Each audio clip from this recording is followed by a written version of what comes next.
Cubby blue blood flowing through our veins.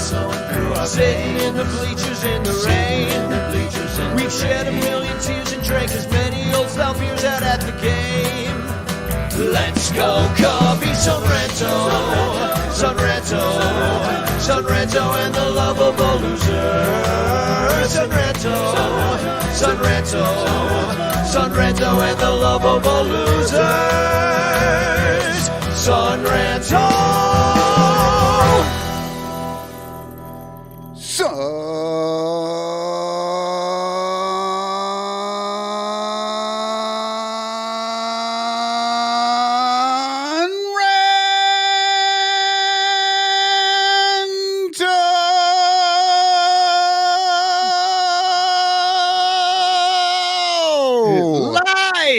From our individual studios across the country, it is the Ranto Show, brought to you by the Bleacher Bunch Productions on the Fans First Network, bringing you such great shows like Cup of Cubby Blue, The Baseball Rabbit Hole, and Cubs PS Plus.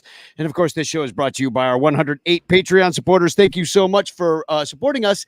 One of you is going to win the Patreon prize of the month. It's getting given away today. That includes a Matt Kammerer, Ron Santo permanent paintings. It also includes an In the Clutch t-shirt with some of our fine sponsors.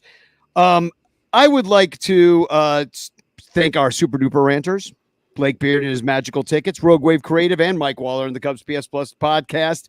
And of course, I just mentioned Matt Kammerer and In the Clutch shirts. Hashtag Chance in the chat. If you're nasty, you can win a Frank Chance postcard sent to you by me with a message of love and doom. We are bringing that back. I skipped it the last 2 weeks because I just didn't have any idea how we were going to make that happen in the thing. It's rocket proprietary. I'm the only one who knows how to do it.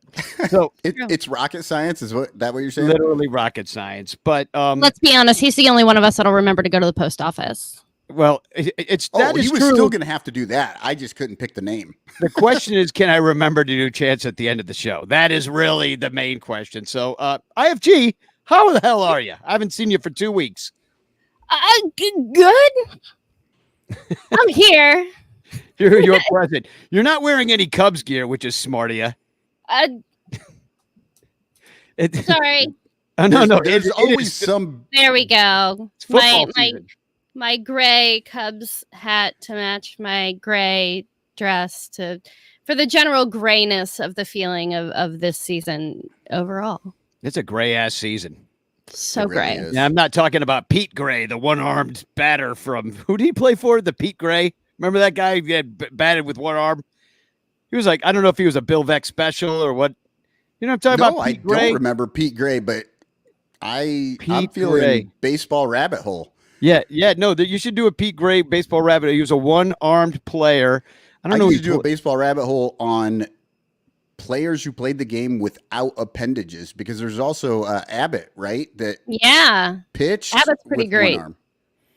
And then there's guys with extra appendages. And he got a hit too, by the way, Jim Abbott. Yeah. At Wrigley Field. Yeah, if I recall correctly. He had an extra finger. Pete Gray was a St. Louis Brown. He was missing an arm. Batted .218 without an arm. So what is your excuse, Isaac Paredes? Why don't you hit 200? I don't know. Maybe it's because that's like half of the Cubs team for half of this season. Exactly. It's better than those guys. So I just want to start. Well, Michael, how are you? How are you doing? I'll start.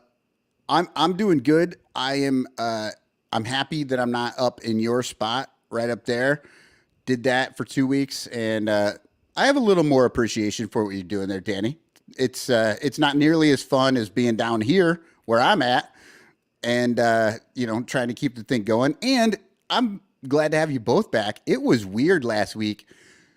Literally, no one who started this show was on the show. Like, Danny wasn't here. There was no Lyle. And even the regulars, IFG wasn't there. It was Sarah and Mike, which, by the way, Sarah and Mike had amazing conversations last week.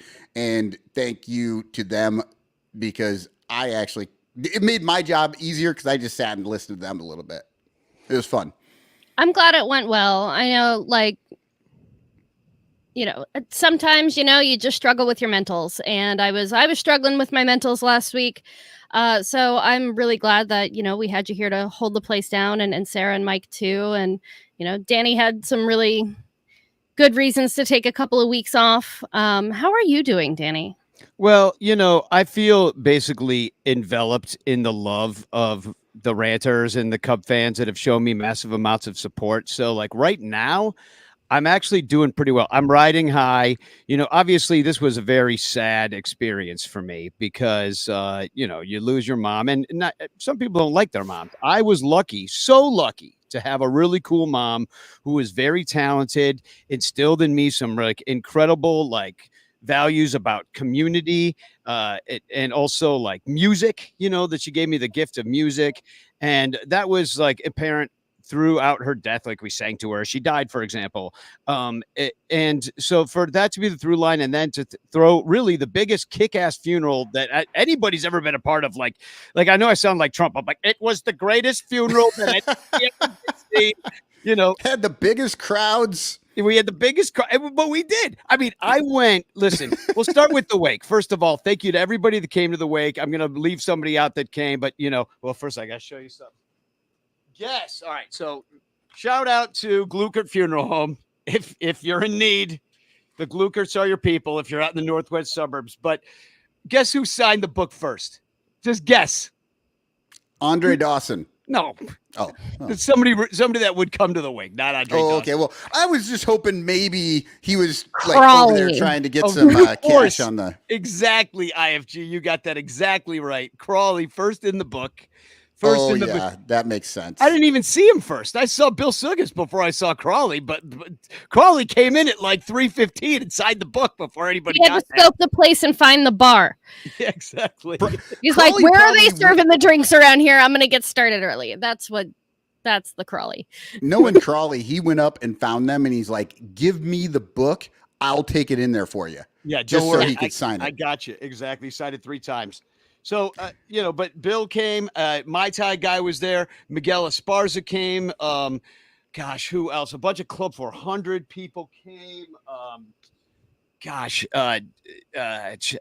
to draw. I knew I'd fuck up, so I should have written down everybody that came. They're all in the book, but it was just so beautiful to see so many faces I didn't expect at the wake. And then at the funeral, same thing. And all these musicians that had played with my mom for years were a part of the choir. So we had like a 15-person choir that I was putting together all through that week. It felt like I was throwing Ranterfest again, because it was just like, stay up all night doing programs, stay up all night, figuring out the music, stay up all night sending emails to people. It was like a production, but like I was prepared for it in that way. But I saw so many great people. And, of course, like you all pitched in for this amazing sweater for me. There's also, and I got to figure out who sent it to me, but this jersey, which says Mom 38, so which cool. is the year she was born. I didn't expect this. This came in the mail. I don't know if this is related to anything, but Rogue Wave Created sent a Christopher Morel Rays jersey, which I think I should just give to IFG, even though it's probably a 5XL or something. Make another dress. Go with my other Christopher Morel 5XL jersey that I got from Rogue Wave Creative. And so, so much happened. You guys sent some flowers. Let me put up some pictures of the flowers that were sent by the Ranters. Just absolutely gorgeous. Roberto, he's one of the guys that was at the wake. Captain Cobo, he looked snazzy too. He came in looking like, in Grand Theft Auto, like you go to those gangster dens. Like he came in looking like Al Capone. It was freaking hot. He looked good. Did he have the luchador mask? No, he did not dress. I was like, where's the cape? Mom wouldn't recognize you. Exactly. Where's the mask and cape? So, but these are the Ranter flowers. Absolutely beautiful.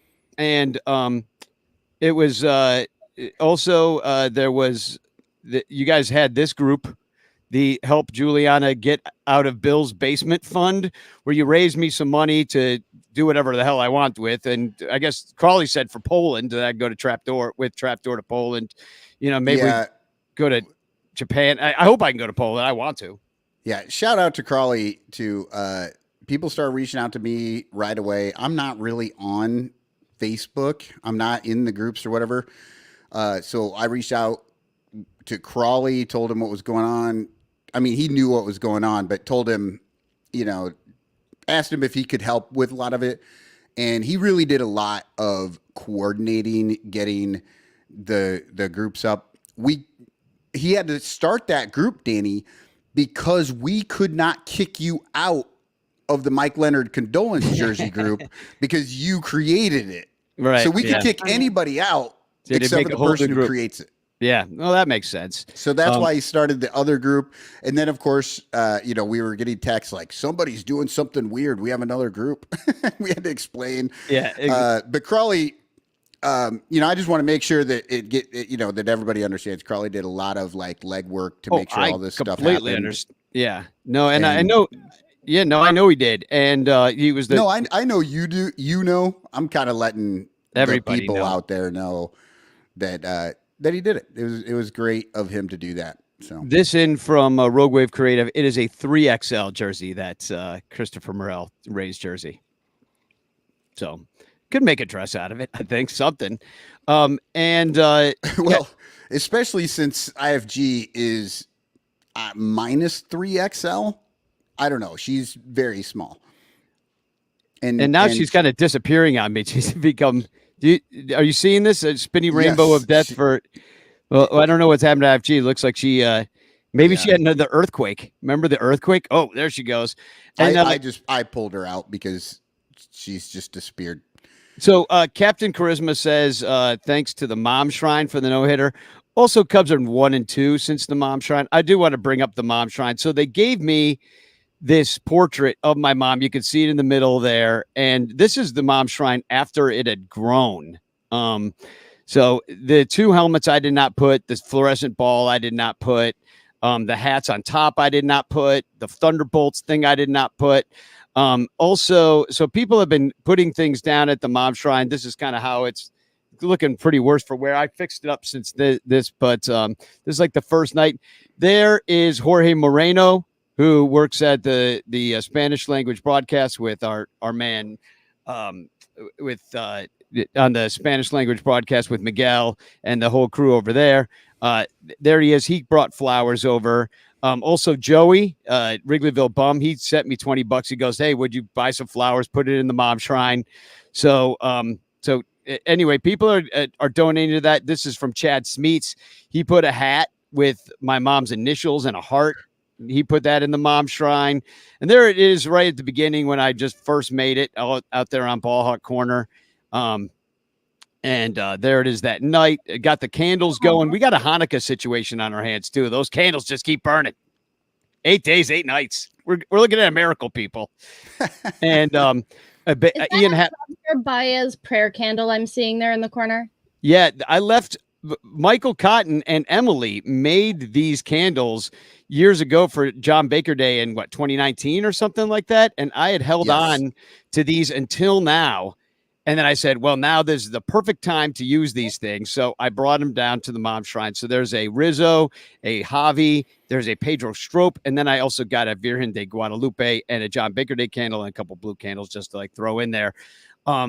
There's also somebody threw a Christopher Morel and a Dansby Swanson baseball card in there. There's also an Ian Happ in there now from Jessica Ratton from Connect Roasters. She threw something in there. So all these people have been kind of donating to the shrine and have been about it, gotten a lot of love on Twitter from a ton of people. And God, I don't want to forget anything. So when I'm building the Mom Shrine, just had started taping up the photograph in the first place. Who walks up to me but Ryan Dempster? Just randomly, just walks up to me, goes, Danny, I'm so sorry to hear about your mom. And he's on Twitter a lot, so am I a little bit on there. So he saw what would happen, and he gave me the biggest, nicest hug. Went a little too long, to be honest, for my taste. There's a little too much love for Ryan. No, you told me a little too tight, but no, I'm kidding.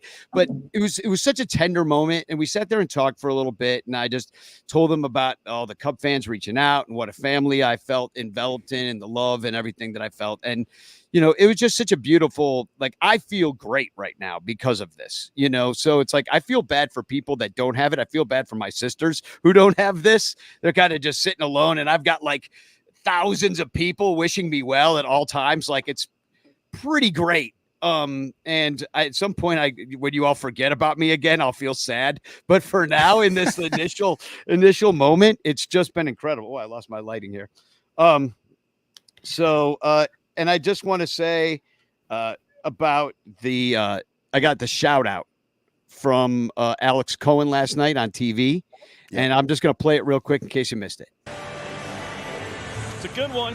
9 times. 9 times. The Cubs have scored 9 times. My guy, Danny Rocket, big time Cubs fan. Danny had a recent loss in the family. Rest in peace to his mom, diehard Cubs fan. Just a wonderful guy. Seemed like a wonderful family.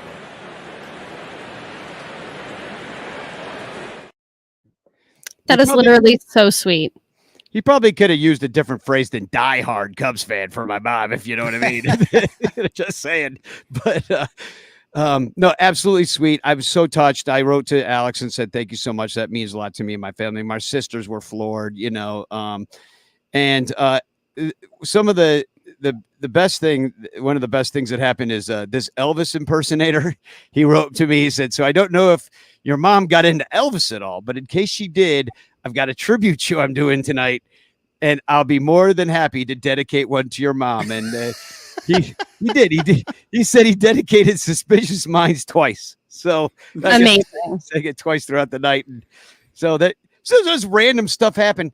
Now I got to share with you a really hilarious story. First of all, Johnny Onomatopoeia came in. I'm very touched by that. He flew from far and all the way from New York. So did Lyle Aker came in.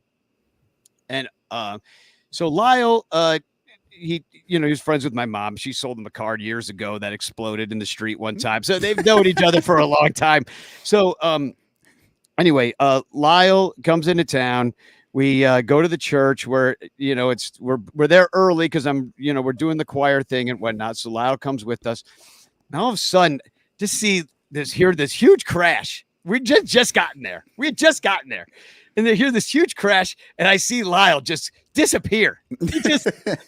And what happened was he fell into one of the pews, and he's a big guy, and he completely wrecked the entire section of pews, so much so they had to put caution tape around it. So later on, so this is after the mass. This is not Lyle's feet, but they're trying to fix it. There's caution tape at the church around the pew. And this is the first thing. And I just thought to myself, it's right before my mom's funeral. I'm busy. I'm doing all these things. I've got to talk to a million people. The last thing I need is Lyle wrecking the church. And I made a mental note. I'm like, I have to ridicule Lyle later about this. And I did. So good stuff. Very Lyle, that moment. That's amazing. Yeah, just like, just what a couple of weeks. It's been wild. It's still kind of going on. The mom shrine's going strong. It's just wild. I don't recommend it. It's not great, but if you're gonna have to do one of these things, and everybody's gonna, you do it like this. And so I have nobody but you guys to thank, all the ranters, the Cub fans, people I don't even know, telling me their stories on Ball Hawk Corner. Coming up, talking about how they lost their parents, like people. It's a very human thing that we all go through. And it just made me feel like the only thing I can do to repay everybody for doing this for me is to just live my life in such a way I will always be a member of this community, working as hard as I can to keep the community strong and going, and, kind of be the sort of whirlwind center of the hurricane that I have been, or like to be, like with the Ranter Fests and the ranters and the, all the different things we do, caroling and things like I just made me think like this is important. Hey, it's why we do this show. It's not the money. That's for sure. Yeah, it's the community. And it's certainly not the fucking Cubs, because they fucking blow. Oh my God. Who would have started a podcast about these guys? So even when they're good, they tend to suck.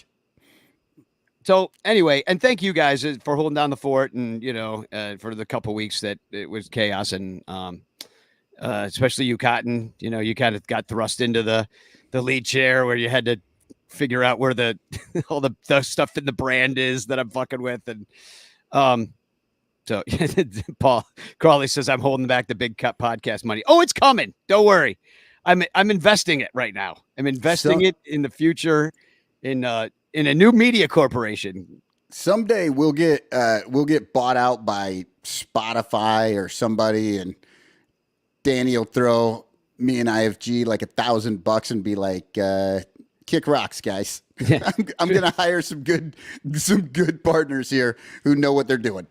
I did my best. I heard that Travis Kelce and his brother were given $100 million by Amazon to make a podcast. I was like, hey, Amazon, for the low price of like $1 million, I promise I will make a podcast that is at least 1/100th as entertaining as Travis Kelce's. Yeah, exactly. More. Seems fair. I don't know. I mean, look, those guys are probably okay guys, but come on. They're football players. I just believe in like under promising and over delivering. They're only giving them that money because they think that they're going to get Taylor Swift on there as well. Exactly. And Taylor said no to the money, and they're like, "Well, we'll get your boyfriend, and then maybe that'll work." It's funny, for my job today, we did a the end, because the NFL starts tonight on Fox. And, they've got that song, and so we just did Taylor Swift, Swift, Taylor Swift. And we just like sang Taylor Swift to it because that's pretty much why people are tuning in these days. Yeah, Lawrence says your mom's service outdrew the pod. It did. There's hundreds of views on that thing, and the music was fantastic. And there's so many people shout out about that, but that's a different show. That's for my Catholic music show. But it was fun, like revisiting all those songs: "Bread of Life," "Lead Me, Guide Me," the Celtic Hallelujah. Aw. Yeah, it was. That's all the shit I sang growing up. So. That sticks in your brain in a different place than anything else. So shout out to the Catholics for really knowing what to do in times like this. I would love to replace, like, what if we had a Cubs fan religion and we started throwing 8 funerals a week and knew how to do this properly and help people grieve in a way that they felt safe? Why? Hey, if it helps, I'm already an ordained minister. Just like point me in the direction. I'll do it. Yeah. I am as well. We got 2 ordained ministers on this. Didn't know that. Yeah, well, I mean, I don't know what that gets us, except for at least the start of a staff. But we need a creed. We need some saints. Saint Ernie, Saint Ronnie. Yeah, there you go. Yeah, Saint Vec. We have creed. We have rules. No fighting in the bleachers. Yep. There you go. No weddings in the bleachers. Mm-hmm. Yeah, that's the big one. If you're starting a Cubs religion, no weddings in the bleachers. It's been all downhill since then. It really would be worth doing just for the non-for-profit status. Yeah, exactly. But anyway, thanks to everybody. That's all I really had to say about that. And we'll just like move on from that subject. But I felt like the need to thank everybody publicly, and I'll never stop thanking you. That's kind of what I'm trying to say here. But what are you pouring, IFG? That looks deliciously red. This It's getting is less red as it goes. this at. Yeah, Well, clear. it's in my Chicago Cubs. It's in my Wrigley Field cup that has some red. Yeah. Is that stuff. a Pils? This is a Japanese style lager. It is made about 5 miles north of me in Everett, Washington. So this is Sanji, Japanese style lager from Scuttlebutt Brewing. Here, really local. I figured in celebration of 7 no-hit innings and a couple of other no-hit innings by other people, I could celebrate Shota in. I like how you very carefully talked about that no-hitter, which I said in a weird way too on purpose, because it's not a no-hitter, right? I mean, we're all a bunch of old heads, and it's true the Pirates got no hits, but a no-hitter is when one guy does it. Is that what you're trying to say, IFG, with that? That's why I'm drinking Dr. Pepper no sugar. It's almost like Dr. Pepper, but not really. Exactly. Now, maybe this is one of my worst baseball takes.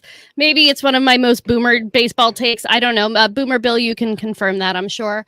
But I feel like a no-hitter is when one pitcher gets 27 outs without giving up a hit. Right? And so people are coming up to me and they're like, oh, are you saying that, Ernie, now that I'm trying to talk about him, his name is escaping my head. But are you saying this guy didn't throw a no-hitter when he came in to relieve Babe Ruth, who got thrown out of the game after giving up a walk? I'm not saying that dude didn't throw a no-hitter. He basically threw a perfect game. He got 27 outs without giving up anything. If anything, we should be removing the no-hitter from Babe Ruth's record. Yeah. Babe Ruth did not throw or even contribute to a no-hitter. He gave up a walk. But then the guy came in and got 27 outs. So let's see what people are saying I'm not saying that he should be credited with a no-hitter. I am saying that Babe Ruth definitely shouldn't. And team no-hitters just seem easier to get. Well, it is a great feat by the team. The team as a whole came together to make sure that a Major League Baseball team did not hit a baseball all night. Great. That's an awesome thing. It's not a no-hitter. Well, here... Yes. See, Alexander Miller. He says, unless it's one guy, a combined no-hitter is just a sparkling shutout. Rule. Combined no-hitters go to the catcher. I'm here with that. I'm here for that if it's all the same catcher. Did the catcher get 27 strikeouts? Or did you get 27 outs? Well, sure. Amaya did. Yeah, Amaya got it. So then you would get it. And the catcher never gets freaking credit. I honestly think catchers, every single catcher that, win a whole game with a guy that should be a catcher stat the way that it is for a pitcher. Fully here for that. I'm more likely, I think if you went and asked Shota Imanaga if he threw a no-hitter this week, he would say no, because he threw 7 no-hit innings. He did not throw a no-hitter. Right? Yeah, like if it's a no-hitter, who threw it? Well, it was 3 different people. Keith Olbermann, right? He's like the news guy. Yeah. And he's like, he tweeted about it. He goes, a combined no-hitter by multiple pitchers is the same meaning as a combined cycle by multiple hitters. There you go. Exactly. Well, and now it's a lot more rare, but it's not all that rare, and maybe it is, I don't know, but a reliever. If a reliever pitches 9 innings and gives up no hits, do we all run out on the, and get excited because, it happened over 9 separate games, but he got 27 outs, didn't give up a hit, but nobody cares. Well, that'd be a pretty good reliever. If for 9 straight games they were lights out, I mean, you'd take that every time. That might be a couple weeks worth of great performances, It would be great, but nobody's even gonna the idea of a no-hitter is not even gonna come out. Jesus, Ernie Shore, yeah, that's Ernie Shore. He's the one who came out after Babe Ruth. Babe Ruth's catcher got thrown out of the game too, by the way, when that happened. So Babe Ruth comes in. He's pitching for the Red Sox at the time. He throws what he thought was a strike and what the umpire thought was ball 4. So the guy goes to first base, and Babe Ruth pitches a little baby fit and gets himself and his catcher thrown out of the game. And Ernie Shore, the reliever, gets to come into the game and then proceed. The first thing that happens is the guy tries to steal second base, and the new catcher, whose name I can't remember, throws the guy out at second. There's a first out. Totally new battery. Not even the same game, really. And then this dude goes ahead and gets 26 outs all on his lonesome. And because of that, Babe Ruth is credited with a combined no-hitter. That's ridiculous. Well, I mean, yeah, exactly. But I mean, these things are not all created equal. So, I mean, like that one, he only contributed by walking a guy. And then I like what Roberto Captain Cobo says. We should try a 9-pitcher combined no-hitter. Now that's historic. And that would be fun. And It Todd would be brings because up, they only have 12. What do we have? 12 pitchers in the in the pen. Yeah, no 13, total, right? 13. Maybe now 13 14. total. Now So 14 it would because be of everybody. expanded. It'd be a starter, one starter, and then everybody else, except for the other starters. Yeah. I think that would be fun. And you know what my answer to that would be? That would be an indictment on the offense where you see 9 different pitchers and you couldn't hit any of them. Yeah, it'd be kind of hard though. You're just switching it up all the whole It would time. be cool. Yeah. I'd be here to watch that. It wouldn't be a no-hitter. Yeah, and Mike said Mike Waller's in the chat saying 13 pitchers plus September. So yeah, 14. And I like what Todd said was the worst no hitter was the bullpen no hitter in LA that cost us the season. And IFG, you brought this up on Twitter.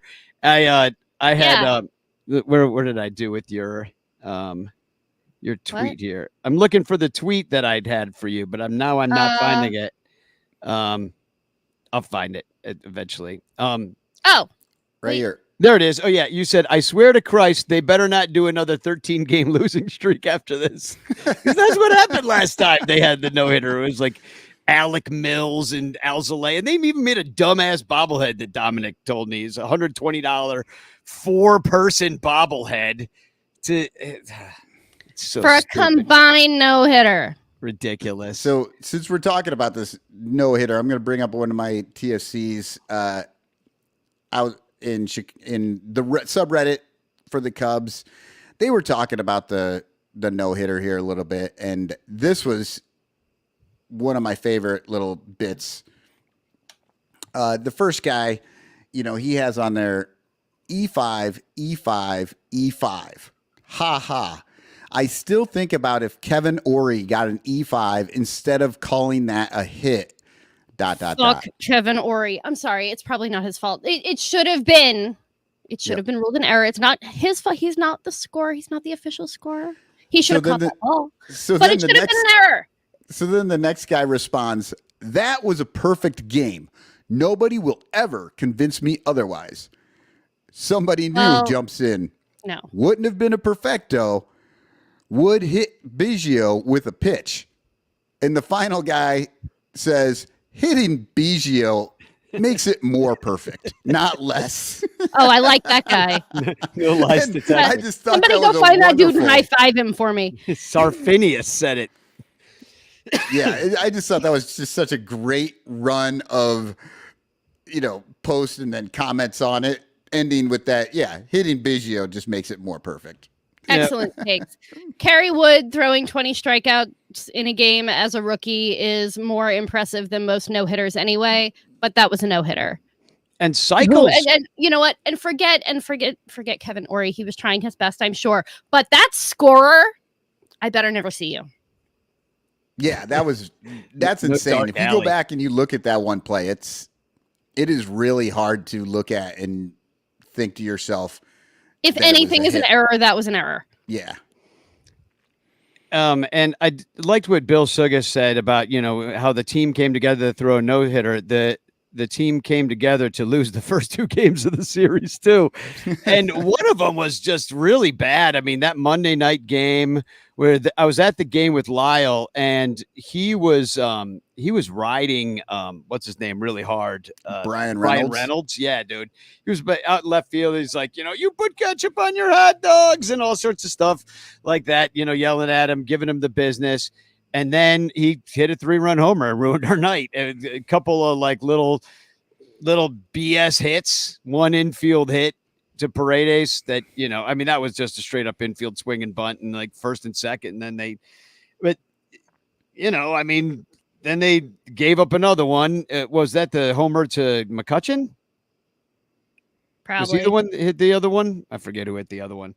And then I think it was McCutcheon. Yeah, I love McCutcheon. I don't know if he hit that home run, but somebody hit it, and the Cubs ended up losing that first game after winning almost the entire game. Gave it up in the 8th. It was the good old this time it was Jorge Lopez, who then they put on the IL right afterwards. So obviously he was dealing with something, and they sent his ass out there, which is something that we've seen a bunch of this team do. Dansby Swanson. Another yanked groin, I think, which is still astonishing to me that gets you a vacation if you're a baseball player. Oh my God. Do you know how many vacations I'd have? Exactly. Like, hasn't he been doing that since like middle school? Why? And I mean, maybe it's, less of a vacation and more of an intervention because he's been doing it so much. He's injured himself. Yeah, well, he did something to injure himself. Last time he injured himself throwing his glove up in the air, and the Mets got rid of him. And kind of my overall thing, people were mad. Like, people are talking about Jorge Lopez being the closer and that he's that good. And I'm like, listen, if he was that good, the Mets wouldn't have gotten rid of him just for throwing his glove. You know what I mean? Like, we've been scrap heaping this bullpen together for a while. There's been injuries. Merriweather hasn't been here. Since on and off. Alzolay, obviously, a huge blow to the pen for what we thought we might have there. But this pen has completely rolled over. And I don't know that I trust any of these guys either. Like, they've had their moments, but they've had their moments too, if you know what I mean. So it is literally the theme of the season. And, retweet again. I have a feeling the Cubs are going to spend so much time turning around. They're going to generate enough rotational energy to keep the lights on in Milwaukee. Yeah. Been saying it since June. Oh man, maybe this time the Cubs have turned around. I'm like, they're going to turn right back. Don't get used to it. Because like the season ends again for the 50th time this season. Yeah. On Monday, when you blow that game against your 8-1 road trip, you freaking roll into town. You're supposed to play good at home. You're against the shitty ass young Pirates who you should be able to, who you just beat 83-4. Yeah. In Pittsburgh. You just killed them. And then you come in and lose 2-3. Now I understand getting shut up by Skeens. I'm not even going to blame him for that. Skeens is good. But to load the bases and have Skeens on the rope, and like, Michael, I loved your Cubs pod on this. Michael lost his mind because these clowns, they were up there looking for a walk the whole time. None of them would expand. Like, they were hittable pitches that were called balls that were strikes that he could have hit, Bellinger specifically. And if you look back at the tape, just nobody wants to be the fucking hero. Yeah. Yeah, well, because they don't care anymore. Like, it's not about. It's not about. Care. Well, no, they care about their numbers, and the numbers they care about is OBP. They don't care about RBI. They don't care about batting average. They don't care about any of this shit. All they care about is OBP. And so when they take that walk, they're like, "I did what I was supposed to do."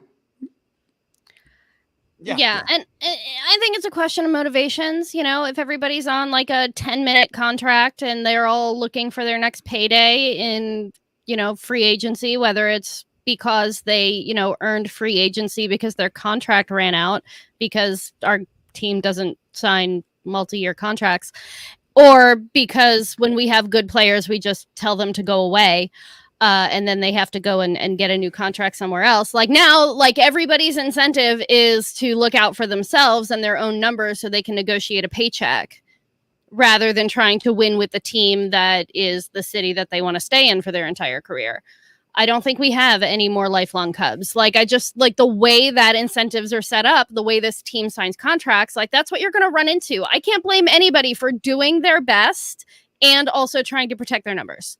Yeah. Well, I mean, I'm not saying anybody's going up there trying to intentionally lose a game. I am going to say that they're more likely to try not to fuck up than to do something amazing. Yeah. That makes sense. There are no more lifelong players at all.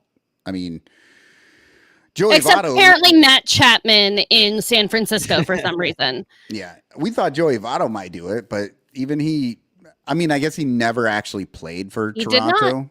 So I think he would have kept playing if he felt like he was good enough. But I do respect the fact that at the beginning of the season, when he first got signed, he was like, look, I'm not good enough to be in the major leagues right now. So I'm going to go to the minors. I'm going to work on it. And if we all feel like I'm I'm earning my way into that spot, awesome. And then when it didn't, he was like, okay, that's it. I'm good. And because of that, he gets to be a lifelong Red. Like, he retires a Red effectively, even though he was signed with the Toronto franchise. And it's reminded me of Hendricks too, because he pitched. That was fun against Skeens. You have like the slowest guy and the fastest guy, and that's why baseball is great. You have the dichotomy of those two pitchers. But lifelong Cub, I think I don't know what he's. I don't know what he's going to do after this season. I don't know if somebody else would pick him up. I mean, I doubt the Cubs will. Yeah, I don't. I think he is done. A lot of people talking about the interview with Kaplan and him saying he wanted to keep playing. That's fine. I don't think it's going to be up to him necessarily. And also, of course, he has to keep saying that. Like his agent was like, you have to keep saying you want to keep playing because somebody might give us money. If you say you're done, nobody's going to look at you. So, you know, I don't even know if he really wants to keep going after this. Yeah, I do wish that it were other, you know, like if he's done, I do kind of wish that he would say it so that we can say goodbye in a proper way. Give him. I mean, I think we will anyway. I want the farewell tour. I want everybody, like, I don't want every single time Kyle Hendricks shows his face in Wrigley Field to be like, this might be the last time Kyle Hendricks ever throws a baseball at Wrigley Field. Like, I don't want that. I want us all to know when it's his last day. I want us all to be ready for it. I want every kid to show up in their Kyle Hendricks jerseys. I want everybody who was a kid back in 2016 to be a grown-up wearing their Kyle Hendricks jerseys that are way too small for them now. And I want everybody to say goodbye at the same time and know that it's the thing. Let him take his little bow and maybe smile at us if he feels so inclined and do that. Like, I feel like Cubs fans deserve to say goodbye to one of the people that we have loved so much for so long. Remember when we said goodbye to Wilson Contreras and Ian Happ like 63 times, and then they just kept coming back, and then Happ actually never left. Like, Happ was like crying and waving goodbye, kissing Bleacher Jeff and everything, and then we're like, bye, Happ. And then they're like, no, we're keeping you. It's so dumb. I'm sorry. I hate it. It's just super awkward when you say goodbye to somebody and then you both start walking the same direction down the street. Exactly. Precisely. Well, I mean, you could do the math on the Hendricks starts because, I mean, I don't know if we're going to see Steele again. We probably won't, depending unless the Cubs go on a real heater and win a bunch of games and really need a Steele start at the end of this season. I don't think we've seen the last of him for this year because his elbow is hurt. So I can see that would probably mean Kyle would get more starts at that point because he was just kind of swing man. Maybe he starts, maybe he doesn't. So now we probably will see him. So start doing the math. If he pitched on Tuesday and then just every fifth day, you can maybe think that you could go see Kyle Hendricks for a last time. Mike Waller's making a great point that it goes along with my point. He says, I'm still pissed that Rizzo and KB did not get to play on the last day before that they were traded. We all wanted to say goodbye. Yeah. Like, no, that was so lame. That's the Jed Hoyer way. Calculators don't have feelings. Well, they didn't play because they were going to be traded, and everybody knew they were going to be traded. And so, like, why we're risking injury? So, like, yeah, exactly. No, I mean, people were pissed this year that they pitched Tyone, and he's still on the team. Remember, they were like, that's really messed up. And remember, he went out and he gave up like 7 runs, like right before the trade deadline. That's because they were messing with his head. Yeah, he couldn't focus. These are people.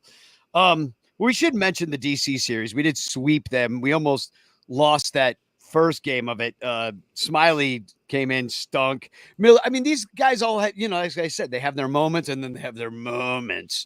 And that was this situation. They put Smiley on DFA, couldn't even get anybody to take him. So, like, with that, that's how, like, to the middle everybody's shooting right now. They don't even want like a lefty dude to give him some innings down the pike for like $1 million. They won't do it. Yeah, it's too much. It's a 40-man spot. Probably they don't want to give up. And then we beat DJ Hertz, who we traded for Candelario. Canario. Candelario. Candelario. Wait. Yeah, I think so. Jamer? I think so. Didn't we get him from the Nats? Oh yeah. I'm sorry. I'm getting confused because Canario and Candelario are way too close of names. Mm-hmm. And then that was an Assad, who's been freaking great this year. And then I'm still not even sure if I was correct or wrong with the name that I've been saying. I don't even know yet. Which Jamer. one? I don't know. That's what I'm saying. Like, I'm now in my head, it's just going Canario, and I don't know who. So I'm good. thinking There's about. Alexander Canario, the outfielder, and Jamer Candelario, the infielder. Oh, I get it, but it's still just a mess in my head right now. And John I'm losing my Candelaria, mind. the John Pirates Candelaria. pitcher. Remember that guy? Candelaria? What is that his name? Anyway, and then we beat the Nationals 14-1, but we didn't hit a single homer and went 9 for 17 with runners in scoring position. I was like, who is this team? They had scored over 10 runs only 4 times until I went on like deathcation. Well, Yeah. I mean, to be fair, it is the 2024 Washington Nationals. Yeah, and the Pirates. I mean, that we did it do against every- remember that the Nationals won a World Series, then traded Juan Soto and set everything else on fire. Like I know Nationals fans who can't name 5 players on their own team. They said on the broadcast 26 years old was like the oldest guy in the lineup. Yeah, they had 7 of the 9 players on the field were rookies. Like, yeah. that's We should ask Johnny. I'm like, do you know who's on your team? That'll be like a trivia show. Yeah, how many can you name in 60 seconds? Exactly. How many of your and what Set the position? pitch clock. Name all of the players on your team. And I guess the good story about this is Wicks is back. He was hurt most of the year, and he's a good pitcher. Yep. Yeah. I mean, I'm not super excited about him, but like, you know, I got a mean- bunch of 3, 4, 5, like the back end of the bullpen, the back end of the rotation / bullpen middle relief situation seems to be like have some people that can maybe fill it, but nobody's all that super exciting back there. They're just decent. They're good. This is the whole damn team's like that. No, I had people asking me, well, why didn't they just send Shota out and let him throw the entire no-hitter by himself? And I'm like, he is the last like reliable pitcher we have left alive. We should probably keep him that way. You know, but this is where we're at in that, like, they still sort of think that they have a chance at this end of season tournament, right? So I don't even care about the end of season tournament. If he blows out his arm, I don't have him next year either. I don't think he's going to blow out his arm by throwing another 20 pitches, hopefully. But the thing is, it's like they just don't want him tired for his next start because they are still going for this stupid end of season tournament so that they can then go get murdered in 2 games and then just be out anyway. Like, it's ridiculous. I'm done with this team. And, you know, we could talk about this in the second act a little bit because Waller and I had a discussion on the Ranter Discord, which you can be on if you're a Patreon supporter. But we had a discussion going back and forth. He's really into this. He wants them to make the postseason tournament. I'm kind of worried about them making the postseason tournament because that could possibly get Jed another year or 2 tacked Exactly on. how I feel about it. You know, and it's like if something good happens for the team, that's going to be bad for us in terms of Jed. And that's so. Yeah, Well, I think the ideal outcome of this season is Jed Hoyer gets fired. And Yeah. I don't even know who I want to replace him with. I just want to be mad at somebody different. Well, let's know- talk about it in Act 2. Why don't we just take a break here, and then we'll talk. We'll do some rakes, flakes, throws, and blows for August, and but we'll play a commercial for Patreon, and that is like Michael said, you could be a part of. Oh, but I know we'll do the silhouette. Yeah, go ahead. Let's do the silhouette, and then I'll talk about Patreon. Okay. Well, yeah. So who's That Cubby. Cubby? Here he is. Ooh. This is Lefty. a game against the Tampa Bay Rays. It is a left-hander up there batting. So if you know who this is, yeah, but you could put it in the chat. Danny, who were you? Now, you were going to tell them about going to... Yeah, go to Patreon? patreon.com/sunranto. Here's a commercial about it. All over Chicagoland, there are thirsty, frazzled, overworked Cubs podcasters who are struggling to survive one more baseball season in the dog-eat-dog world of unpaid content creation. But it doesn't have to be this way. You can make a difference. Become a super ranter at patreon.com/sunranto, where your support ensures that poor, sad, pathetic, ugly, loser Cubs podcasters can pay for tickets and beer, and in turn line the pockets of the baseball oligarch Ricketts family. Just $1 a month can buy a scorecard. $5 a month can pay for guitar strings to write a Cubs song. And $10 a month almost buys one beer at Wrigley Field. Cubs content creators are the lowest pieces of pond scum garbage that slither over the face of this planet. But super ranters help them get drunk and screw off at baseball games. What do you get out of it? The Sun Ranto Show delivered to your podcatcher without stupid advertisements like the one you're seeing and hearing right now. Plus, at other Super Ranter levels, you can get Cubs music, access to private Sun Ranto pages, the Ranter calendar, and special thanks and Ranter recognition in our live broadcasts. Plus, eligibility for monthly prizes. What does Sun Ranto get out of it? Your money. For tickets and beer. Go to patreon.com/sunranto. That's patreon.com/sunranto. And become a super ranter today. Do you ever find yourself longing for long walks and talks about catcher metrics? How about a coffee or a run differential? Maybe a candlelit dinner dissecting what exactly is the curious case of Miles Mastrobuoni? If you have, I have just the place for you, the Cubs PS Plus podcast. Come join us. Cubs PS Plus, a Northside numbers game, can be found wherever it is you get your podcasts, and on Twitter, Instagram, TikTok, and YouTube, all at Cubs PS Plus, a spin on the baseball metric OPS Plus. Are you ready? I'm ready. Here we go. All right. Who's that Cubby? All right. Well, we have a few choices in here. Tom Cooper says Mike Fontenot. Alexander Miller went with the Jesus. And then Daryl Ward? Question mark? Yeah. That's pretty good. No. Daryl Ward, that's a good guess. Yep. But it is Doug Gross, correct, with Kyle Schwarber. Ah, look at those fat legs. That's a big boy. Yep. Big- You know, we big don't have Bambino. any. I was mentioning this, I think, when we were playing the Pirates the first time. We don't have any more thick boys on our team. Don't. It's been dry around these parts. Like it's Yeah, hard. I think Saya might be the thickest boy we got. And he's just kind of a big guy. Like he's not like a big boy. You know what I mean? Like He's Like not a even rowdy Anthony Tellez. Rizzo, like I shaked Anthony Rizzo's hand Yeah. once, and my hand has never recovered. Like he crushed my freaking hand, and I still can't move my pinky. I am, of course, a huge, ginormous Kyle Schwarber guy. Yeah, There you you go. got all Kyle Schwarber crushes baseballs. All the obvious Schwarber stuff you got. I You got I jerseys. got the Iowa Cubs when they sent him down for forgetting how to hit baseballs. And of course, my favorite. Thuggish, ruggish dong. Oh, yeah. 'Cause Made this one myself. Wore it to a Bone Thugs and Harmony concert, and they came out and took pictures of me. It was pretty cool.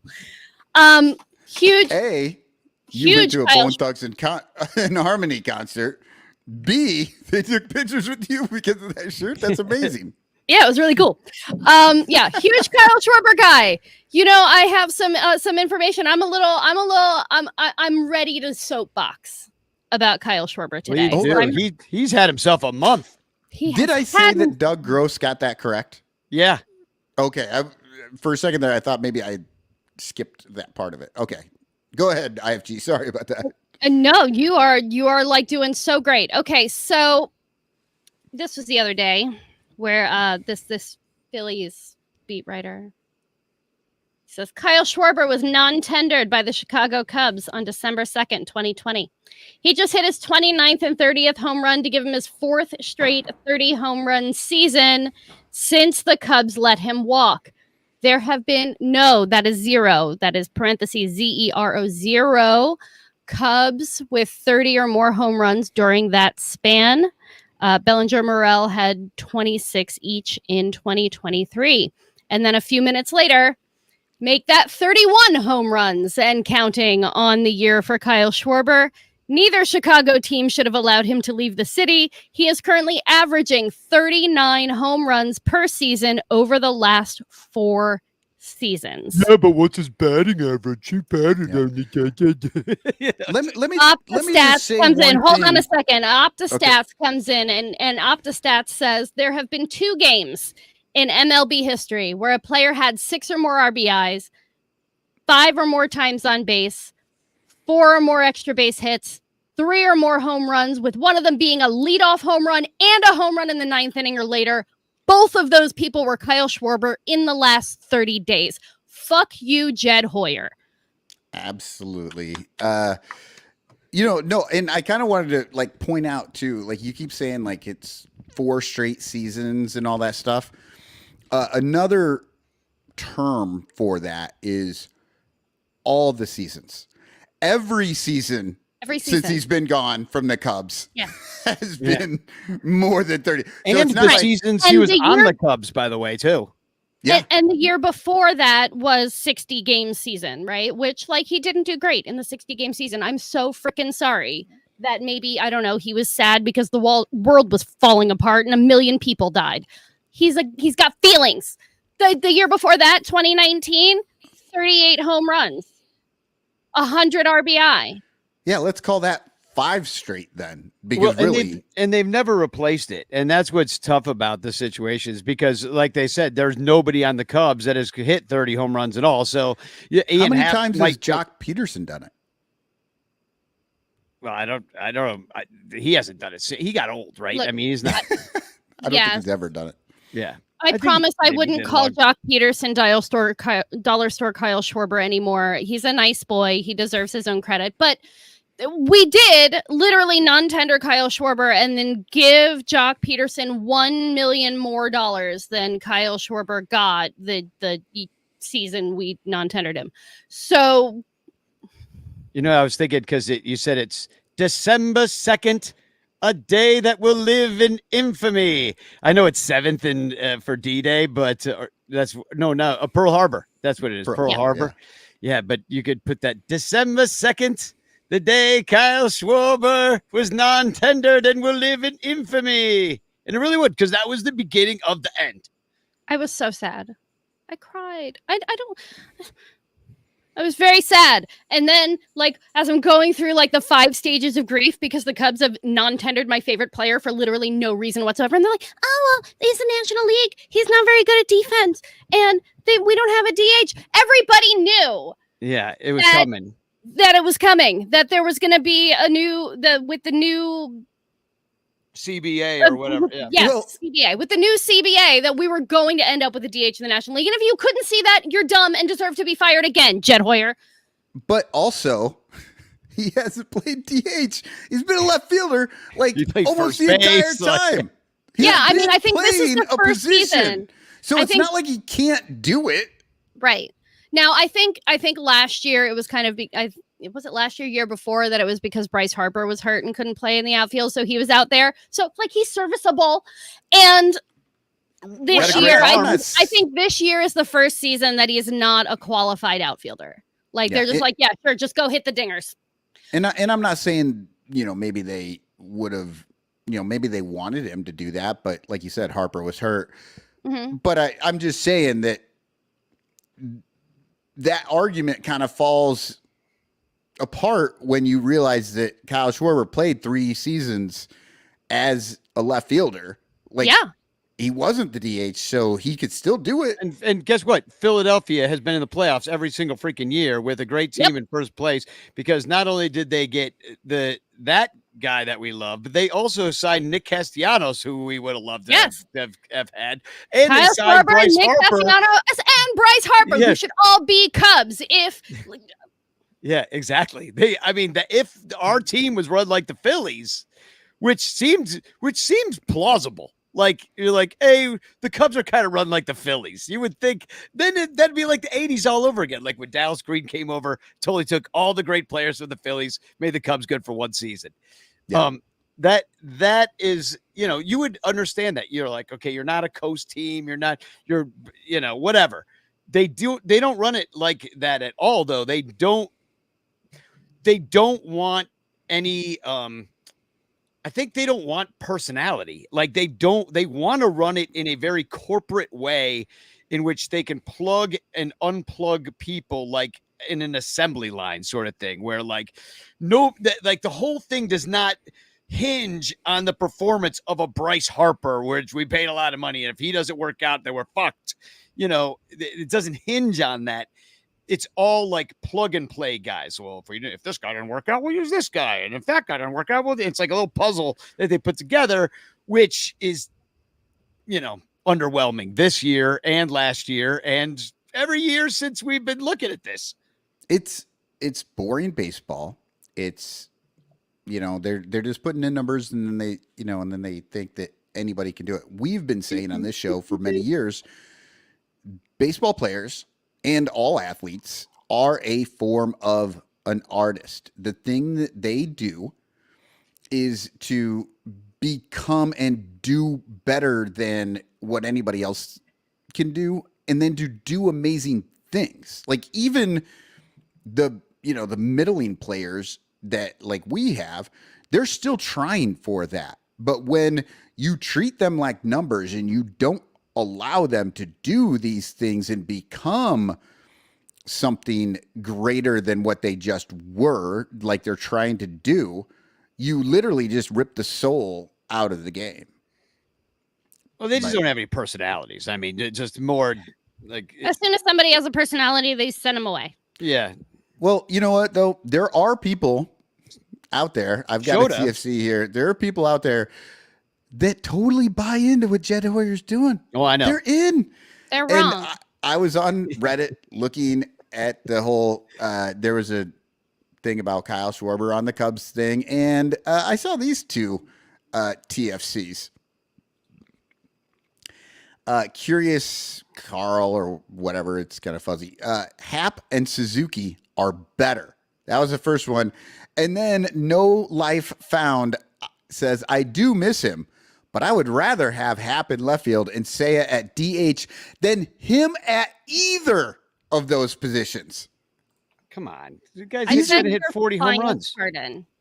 Yeah, it's insane. Well, People just, they hear these things and they don't actually pay attention, and they think they're smart. They think that like, well, yeah, I mean, Hap and Shea are better. Well, okay, if you take two players, if you need both of them to be better than one, that's your first, sign that you're wrong. Well, let me skip forward to something for the Yankees series or the preview.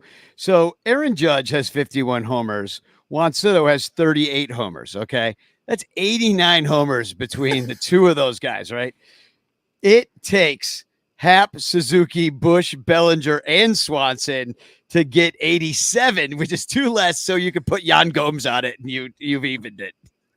Jan Gomes. Right. Because so you're taking 5 of your best core players that are in the lineup every day to get 2 Yankees. And that's why they are actually they're in second place and they're a game under 500 since May. So they haven't, but I think it's their pitching that's fallen apart, and we'll get to the Yankees. But I think that's the point you're trying to make, is if it This might takes be 2 guys to make one, yeah. This might be a bad argument. I saw Alexander Miller here in the thing, and he goes, left fielders bad at defense, color me shocked. And then I remembered that we have a Gold Glove left fielder right now. And this is, again, terrible argument, because I am going to compare Kyle Schwarber in 2018 to our Gold Glove outfielder right now. And I literally just did this, so it's not like fancy graphics or anything. You're getting a screenshot. But here you go. In 2018, Kyle Schwarber's like defensive whatever on Baseball Reference is like 0.985 or not 0.995 rather, and he had 11 outfield assists. In 2024, right now in September 5th, Ian Happ is sitting at 0.996 with 11 outfield assists.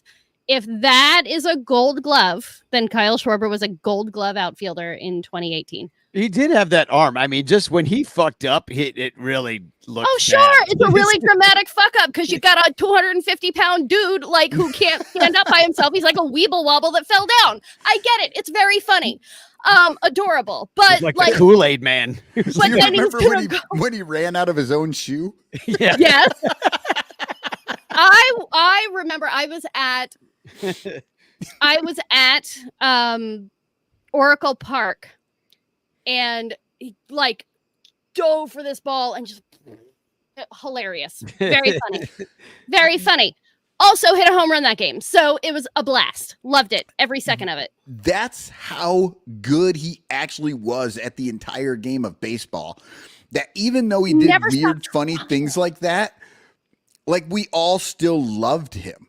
You know, like if Hap ran out of his own shoe, we would hate him because it's just stupid. You shouldn't do it. But it's because he doesn't bring all the other stuff that Kyle Schwarber brings to the game that is so much fun that then you see a guy, you know, floundering around in left field and it kind of makes you like giggle, like you got a chubby puppy that just fell off the couch. He's going to be up there like doing his little dances, little dancey dances out in the outfield to keep himself awake in between innings. Like, adorable. Well, and we see the Phillies again in a couple of weeks. I'll get into the schedule coming up for us. And I saw in the chat that the Braves lost. Some delusional freak named Mike Waller is in there talking scoreboard watching still. What's wrong with you, dude? Like, the only scoreboard I watch is St. Louis. No, I'm with him. Might as well root for it in the 1% chance that the Cubs could somehow pull this off and get to it. Like, I know that it could mean that he gets fired, but I just don't feel like we have any control over it. Like, I just don't want Ricketts to go up there, but he's going to go up there and be like, we missed the playoffs by only 2 games, or he'll say something like that. We were really close this time. We'll get him next year. We'll have 84 wins. It'll be like, oh, we improved from last year, and they still have some spin on it. So no matter what happens, they're going to say it went well. Yeah, doesn't matter. It is super frustrating though, because I'm with you. If the Cubs do happen to make the postseason tournament, I will absolutely be cheering for them to win those games and continue on. I'm not a crazy person. I'm still going to cheer for them, but I just like right now, it's like I just don't know what to cheer for because I worry so much that if they make the postseason, I might get more years of Jed Hoyer, and this team will not be better until Jed Hoyer is gone. Sorry. Here's what we should do. As fans, we should get together and buy Jed Hoyer, and we'll get Mariners fans in on it too. We'll buy Jed Hoyer and Jerry DiPoto a couple of passes to like a submarine shipwreck tour. We'll go see the Titanic. Look, it's a submersible that was invented by Elon Musk. Get on. Would you like to take a Boeing airliner to the ISS and never come back? We should get to Rakes, Flakes, Throws and Blows because I like where I looked at the notes now and I'm like, ooh, I like the rakes and I want to talk about it. So can we do it? Yeah, let's do it. Because it segues perfectly from Kyle Schwarber, who used to also be one of these. But today I'm going to show you how to rake. We're raking. I never thought I was going to say this. I mean, honestly, when we went to the whole month thing, never thought this would come, and especially didn't believe it this year. The rakes for August, the catchers. Like, Yay! it's amazing. Miguel Amaya was absolutely amazing from the plate this month. And when he wasn't there, Christian Bethancourt, who, woo, woo, woo. Like, nobody saw this coming, but he's up there and he's hitting rocket shots off the bat too. The catchers on this team have combined for 7 home runs and 8 doubles out of the 19 hits. They've had 19 hits this month. 15 of those were extra bases. Like, that's amazing. 33 RBI they've brought in. 33. They are 1-2 on this team in batting average and in slugging for the month. And Bethancourt, with only 10 games, smaller sample size, is actually leading the team in OPS. And Miguel Amaya is third in OPS. And the only reason that is because PCA, they made a PCA sandwich. He's right there at number 2 in OPS because he also had a great month. He's been amazing too, just slightly worse than the 9 spot in the lineup. It's the 8 and 9 in the lineup that has just driven this Cub back from the absolutely being dead to mostly dead. Can I give you a hilarious stat about Christian Bethancourt right Please. now?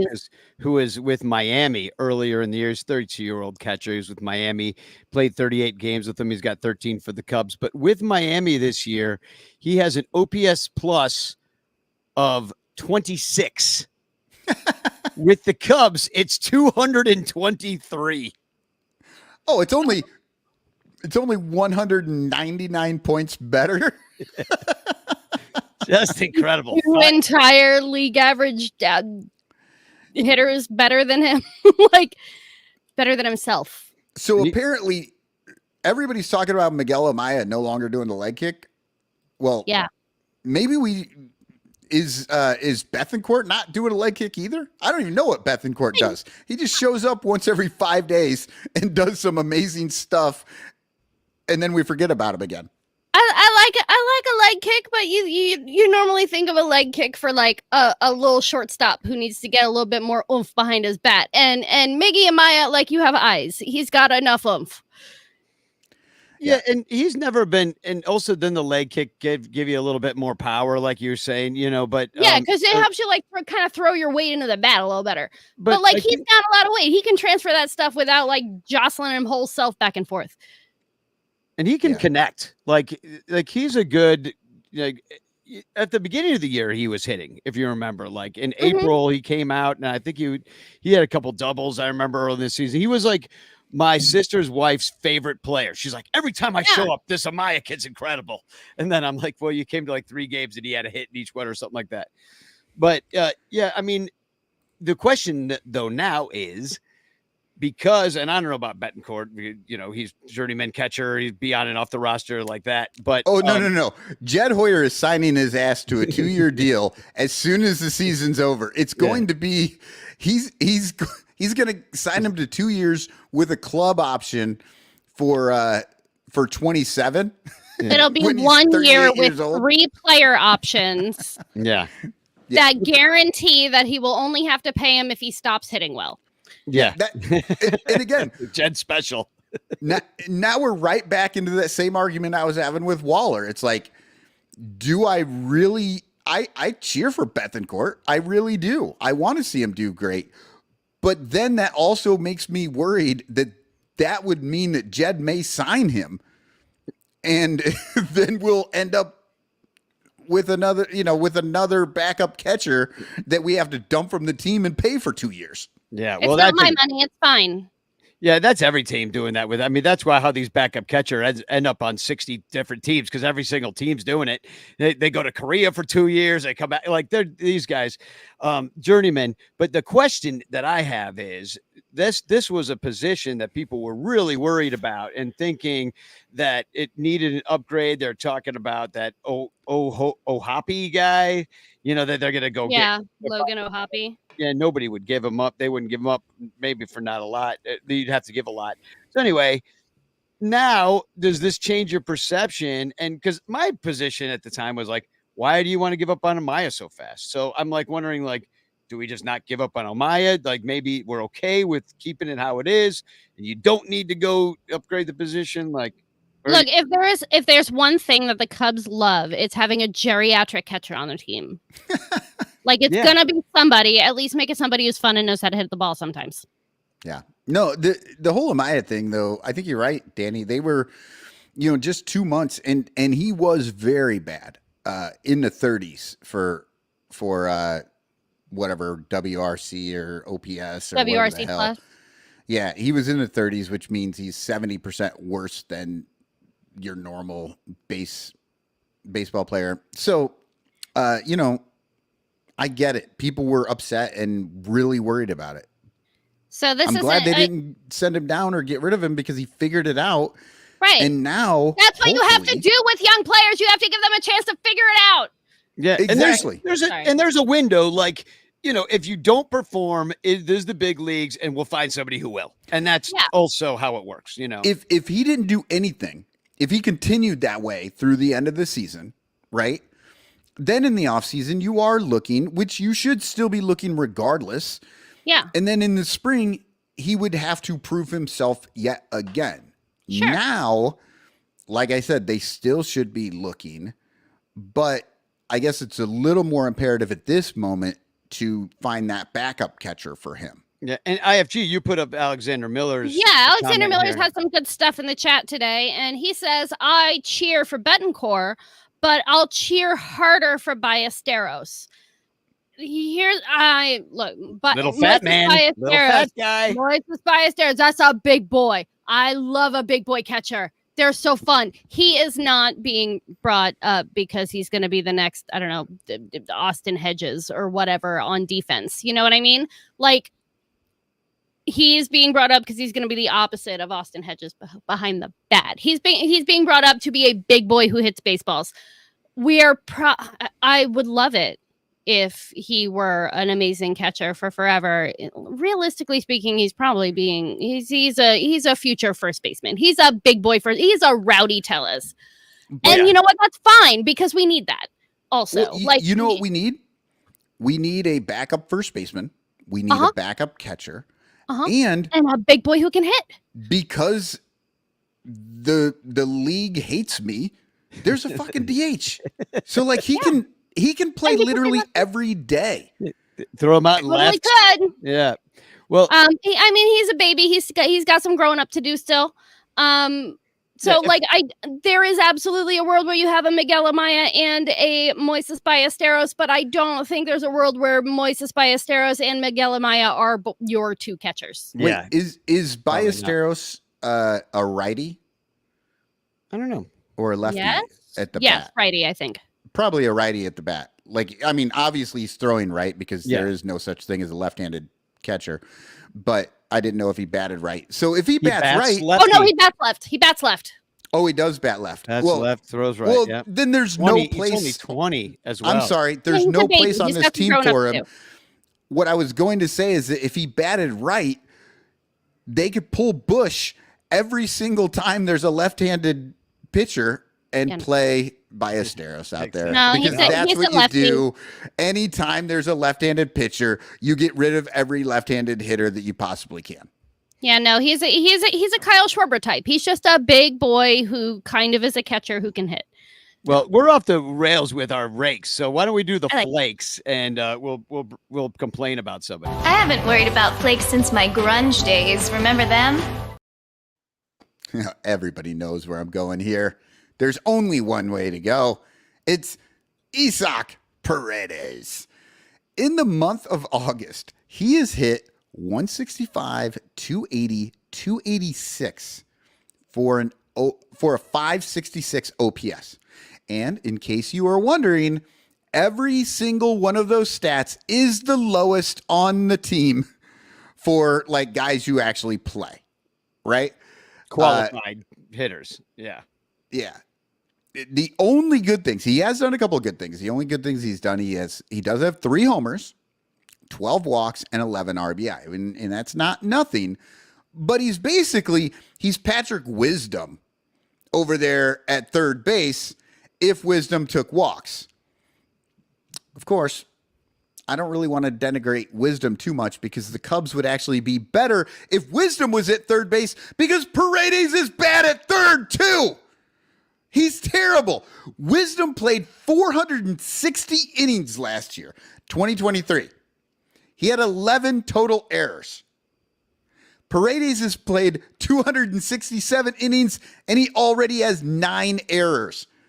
So, look, I don't think Paredes is going to get as many innings this year as Patrick did last year, but I do think he's going to surpass Patrick's errors total.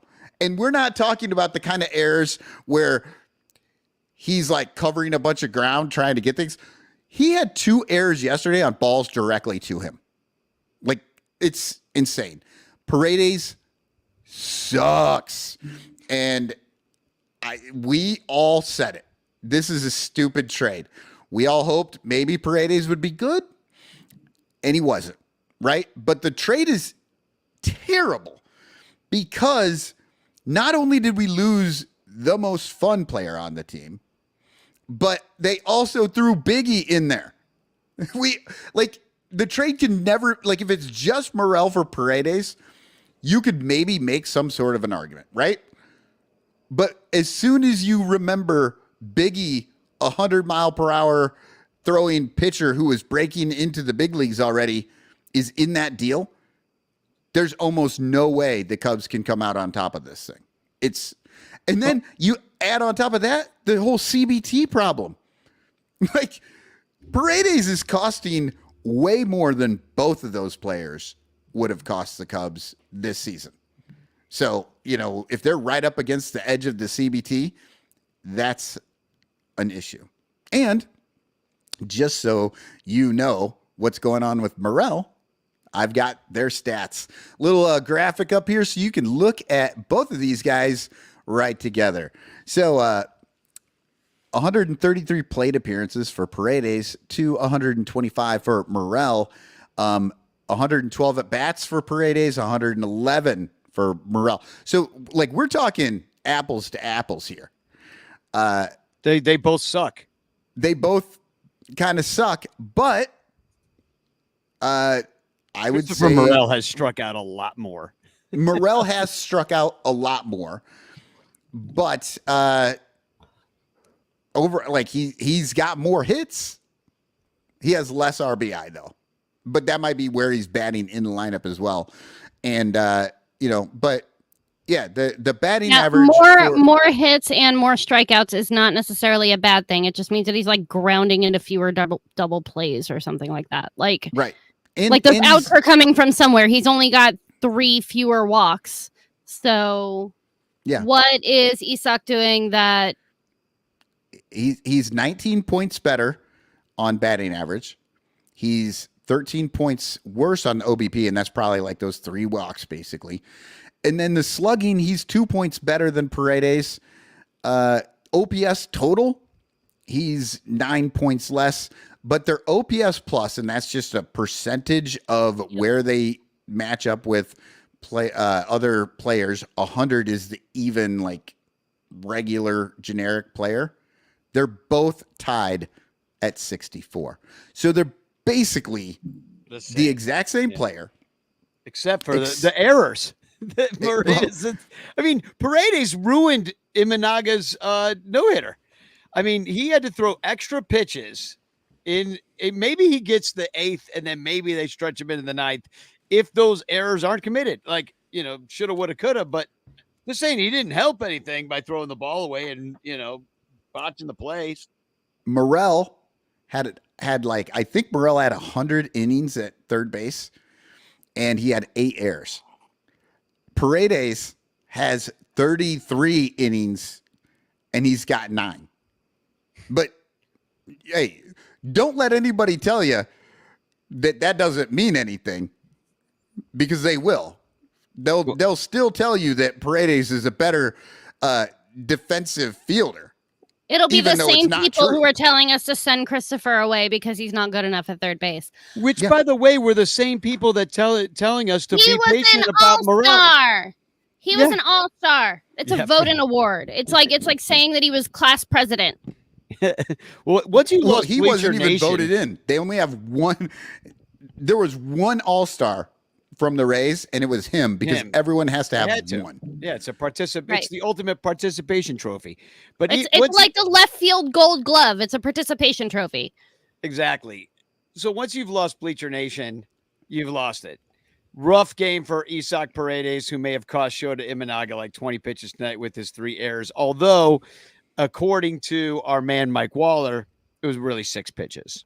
Yeah. If you are a Patreon supporter, you get a daily podcast where we go over the games from the day before. And Mike Waller went through this and actually figured out how many pitches that did cost. And it was 6. Yeah. But still, last night, Mike thought it was going to be around 20. We all did. Yeah. Probably because we all read Bleacher Nation's tweet.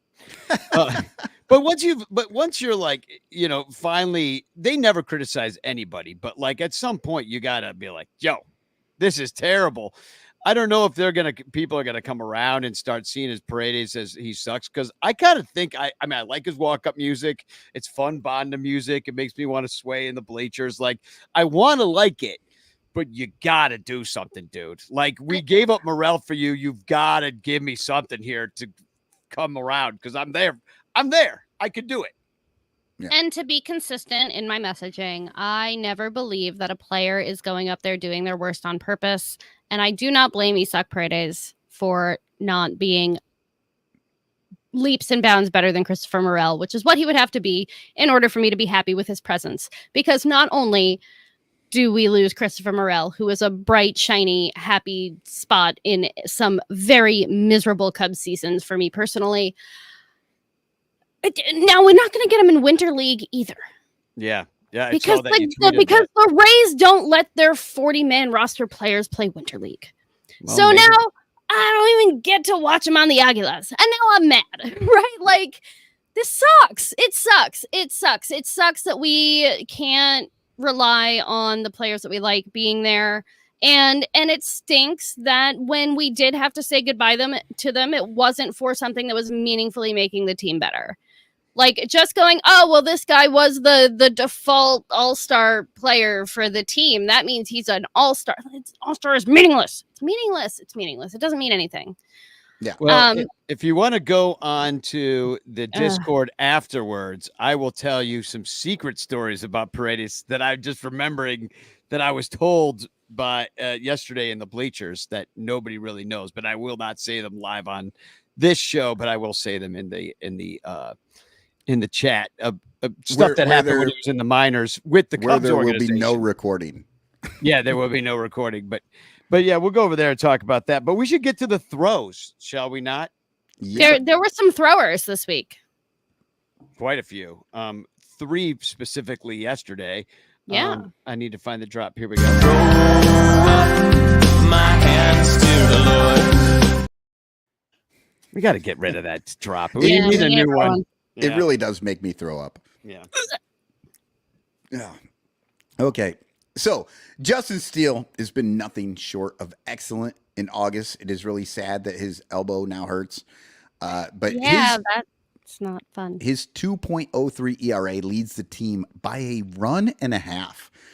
He does have one less game than Assad and Shota, but he's had at least 11 less hits than either of them, and he's given up only 7 runs, 6 of them earned, to Assad's 11 runs and 11 earned, and Shota's 19 runs, 15 earned. So he's also only given up 2 homers. Assad had 3, and Shota, surprising, 9 home runs. 9 times in August he gave up home runs. 9 times. It's really rough. I didn't realize it was that bad. Shit happens. Whatever. Yeah. He has the lowest whip of any starter, actually tied with Shota at 1.01. And opponents are only hitting 200 against him, and that's 21 points lower than Shota. Now, look, I'm not like trying to trash Shota. Obviously, amazing game. Yesterday, he had a great August as well. I'm just pointing out how good Justin Steele was, that even Shota's great August like pales in comparison to what Justin Steele did this month. And then he hurt himself, and we'll never see him again. He hurt himself, and he had 7 Tommy Johns, and we never heard from him again. Yeah, that sucks. And then on the reliever side, apparently we have a new workhorse in our bullpen named Nate Pearson. Now, it feels like we just got this guy because I honestly, he's been on this team the entire season. He's just not been good. like the whole season. Then all of a He's not sudden, been here the whole season. yeah. No, he has not. Look, No, we got Look him from at the his- Blue Jays. oh, were those? Oh, no wonder. I was so freaking confused. No, I he was hasn't. looking at this. I'm like, why His- does he have all these things? Well, okay, His with the hat Blue is Jays. still the Blue Jays, even in his picture. He hasn't been here. Well, so- I was on the Cubs site and I brought up his thing, and it brought up all of his game logs and not just the Cubs one. Had all the ones. No, he has not been on this team. He came. His first Okay. game with us was July 29th, John Baker Day.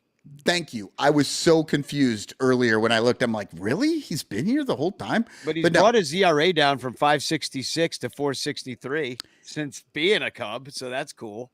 So June and May, June, and July, his lowest ERA for any one of those months was 6.35. Like, he has not been good. But in 8 games, he has 14 innings pitched in August for the Cubs. 8 games. That means he went out there. He's had 6 games in which he went 2 innings, and then 1 game, or 2 games where he went 1 inning each. Right? He's had 14 strikeouts in those 14 innings, a 1.93 ERA for the month, a 0.071 WHIP. Like, he has been lights out. He has given up 8 hits and 2 homers, but both the homers were solo shots. I mean, I don't know what he figured out, but it's good. Like, all of a sudden, like, he's out there just doing it. 6 appearances of 2 innings since Yeah. coming over. So yeah, that's really valuable. 6 appearances of 2 innings, 2 appearances with 1 inning. He's got his, and literally no one else in the relievers has as many innings as him, even though 5 other guys have been in more games. Way to go, Jed. Yeah. Nice scrap heap pickup. Way to go. But yeah, the only other month he was actually any good was in April. He was 2.16, and he had 8.1 innings in 9 games back in April. Yeah, Waller's saying he was a high draft pick and was a top 100 prospect for a while. If they unlock command, they might have something. If not, they will. Yeah, kid throws hard. He does. Yeah. And sorry about the whole confusion. I really was confused when I went to his game logs and it showed me game logs for the entire season. I was like, I don't remember him being on this team. so let's do the blows. You just put your lips together and blow. Oh, well, sadly, it's Kyle Hendricks. But that's all I'm going to say about that. The other day, he has had an up and down year. He's given up 12 runs in 17.1 innings this month. But I'm not going to hate on him much because, look, he's been one of the greatest Cubs pitchers in their history. He's done amazing things. And when you have guys like that for their entire career, the end of it is not always super pretty, and you have to go through it, and it kind of sucks. But Kyle, just based on what he's done, deserves to be here through this end of the season. And look, it's again, he's not great all the time. Sometimes he's pretty good, but that's what happens to a pitcher who's been around as long as he is. And, whatever. I still love him. I don't like that people are freaking out about him, but he did not have a good month. And then in the bullpen, Merriweather, like, he was either good or he was really, really bad. Isn't he hurt again? Yes, he is hurt again. He gave up 9 runs in 4 games. He pitched in 9 total games. So he had 5. 9 times. He pitched in 5 games in which he gave up nothing. Like, he was great. But then in those 4 games, he gave up 9 runs. Like, that's 9 times. it's just so bad. And then, of course, he ends up going to Illinois with a knee injury. So that's probably how his season is going to end.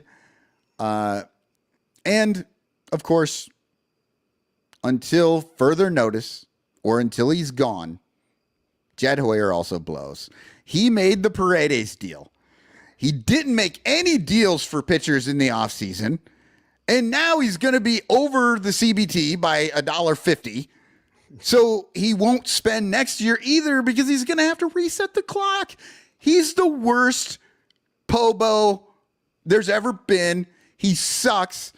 And this team is going to continue to suck until he is gone.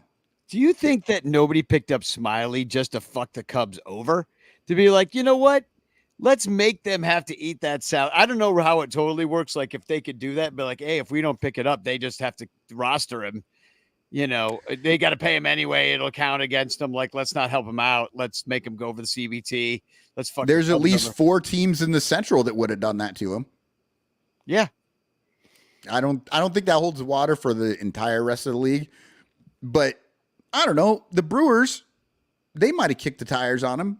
But then when they found out that it's going to make them go over, they're probably like, yeah, let's not do that. I don't know how it works if you could play those games. But I want to just bring up one thing, and then we can give away the Patreon prize of the month. If you want to get onto the Patreon prize of the month, what you get on it now, and you will be entered tonight to win the Matt Camber permanent paintings Ron Santo and an In the Clutch t-shirt. I'm wearing one right now. Look at, we need more cups, baby. Nice. So, but can we catch any of these other teams? It is very unlikely. But I'll just let's lay it out for you. This is what Fangraphs says right now is the projected full season standings. It does not have the Cubs making it. In fact, it has them exactly where they were last year at 83 and 79. I don't think that would surprise any of us, but that would not be enough to catch the Mets at 87 wins, the Braves at 89 wins, the Diamondbacks at 91 wins, or the Padres at 92 wins. So that's who would be in the mix, way ahead of the Cubs. We don't even hold the tiebreaker against any of these teams.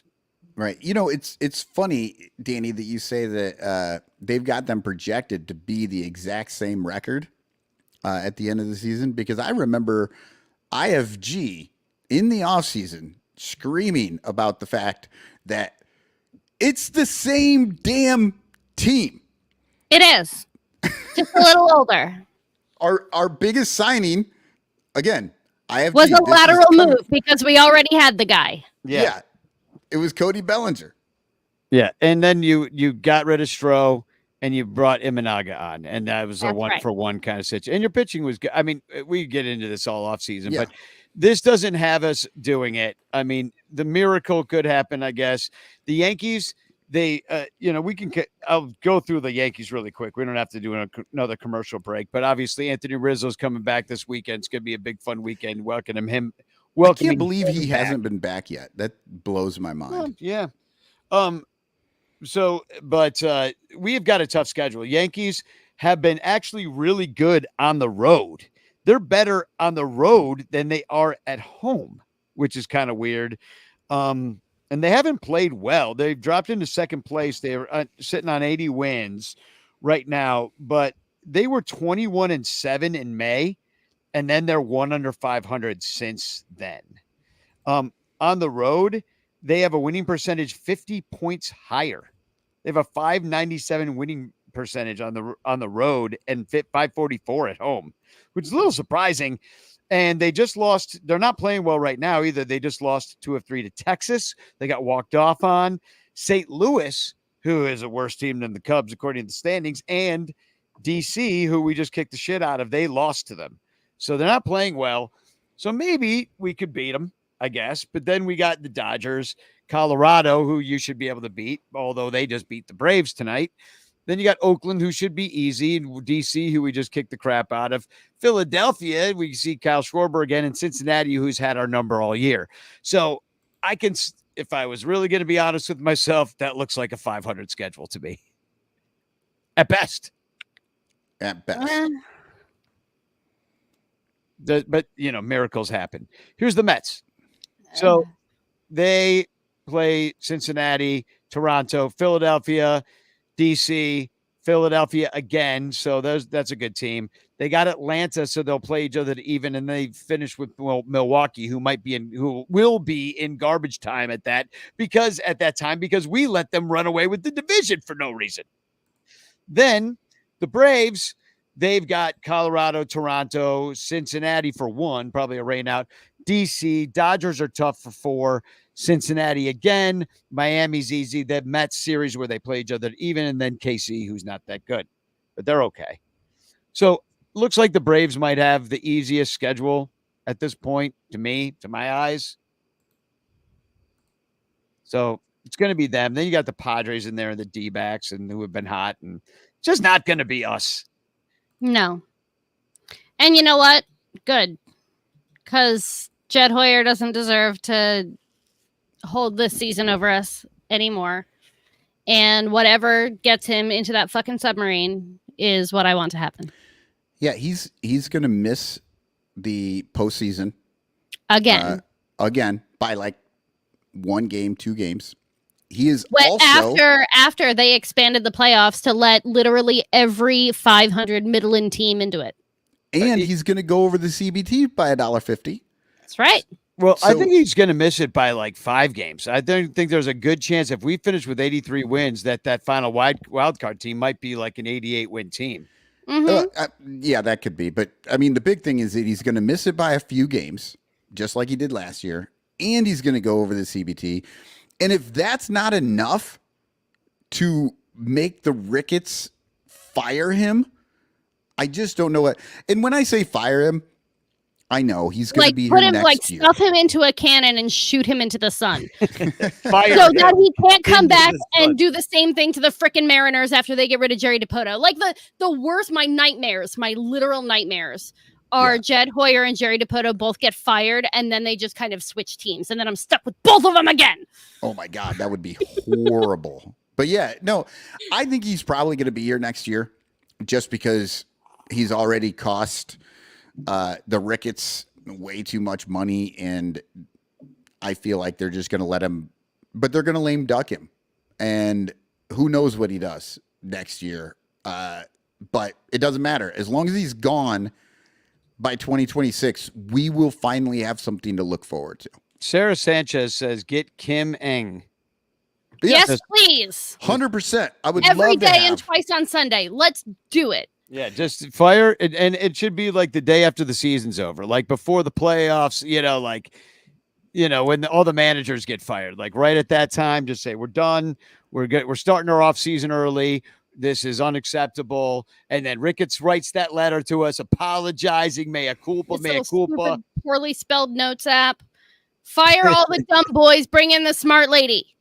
Yeah, and if I'm not misremembering, I mean, didn't she go down to Miami and actually have a good run? Like, not a great run, but it is Miami. I mean, nobody's had a very good run for a long time. Sarah reminded me what happened is that they tried to hire a president of operations over her, and she's like, fuck this.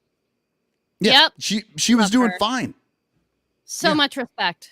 So, well, let's give away. I totally want that to happen. I want Kim Eng in this organization because we need somebody who has a different take on the game. Speak it into existence. Right now, we're going to give away the Patreon prize of the month. This is an In the Clutch t-shirt from In the Clutch, of course, and also a Matt Camera, Ron Santo permanent paintings map, piece of art, and also our undying love and devotion for being a Patreon supporter. It is $1 a month. That's all it costs to get the Fabulous Show Cubs pod and to be eligible to win this contest. So here we go. Let's spin it, baby. Someone's gonna win it. Spin it. Someone's gonna win it. And the winner is, oh my God, it's Bernie Barron. Woo, Bernie! Congratulations. You beat out 107 other people who have decided to support us on Patreon for as little as $1 a month. And that's awesome because Bernie is one of our largest, most generous supporters, and she's been around forever with us. Love to see Bernie getting good things. And Joey W says hashtag chance in the chat. Keep forgetting to say that. Win a Frank Chance postcard sent to you by me with a message of love and doom. So let's talk a little bit about the Yankees. Just a little bit. We'll go quick here. Rizzo's coming back. I am excited for that. I was at that game where he tried to fight the entire Reds bench. That was one of the most exciting things I've ever seen in my life with my own eyes. So many great Rizzo moments. That 14 pitch at bat when he finally hit the dong. Obviously that part when he raised his hands in the air and then put a ball in his back pocket was pretty cool. I enjoyed that quite a bit. Anything else that kind of comes to your mind about Rizzo? Oh, yeah. So, I mean, for me, it was 2015 and 2016 against the Brewers and the tarp catches. Mm-hmm. Like it was amazing that he did it one time, but he did it twice against the same team. It was just great. He jumped up on the tarp. He stepped like one seat in.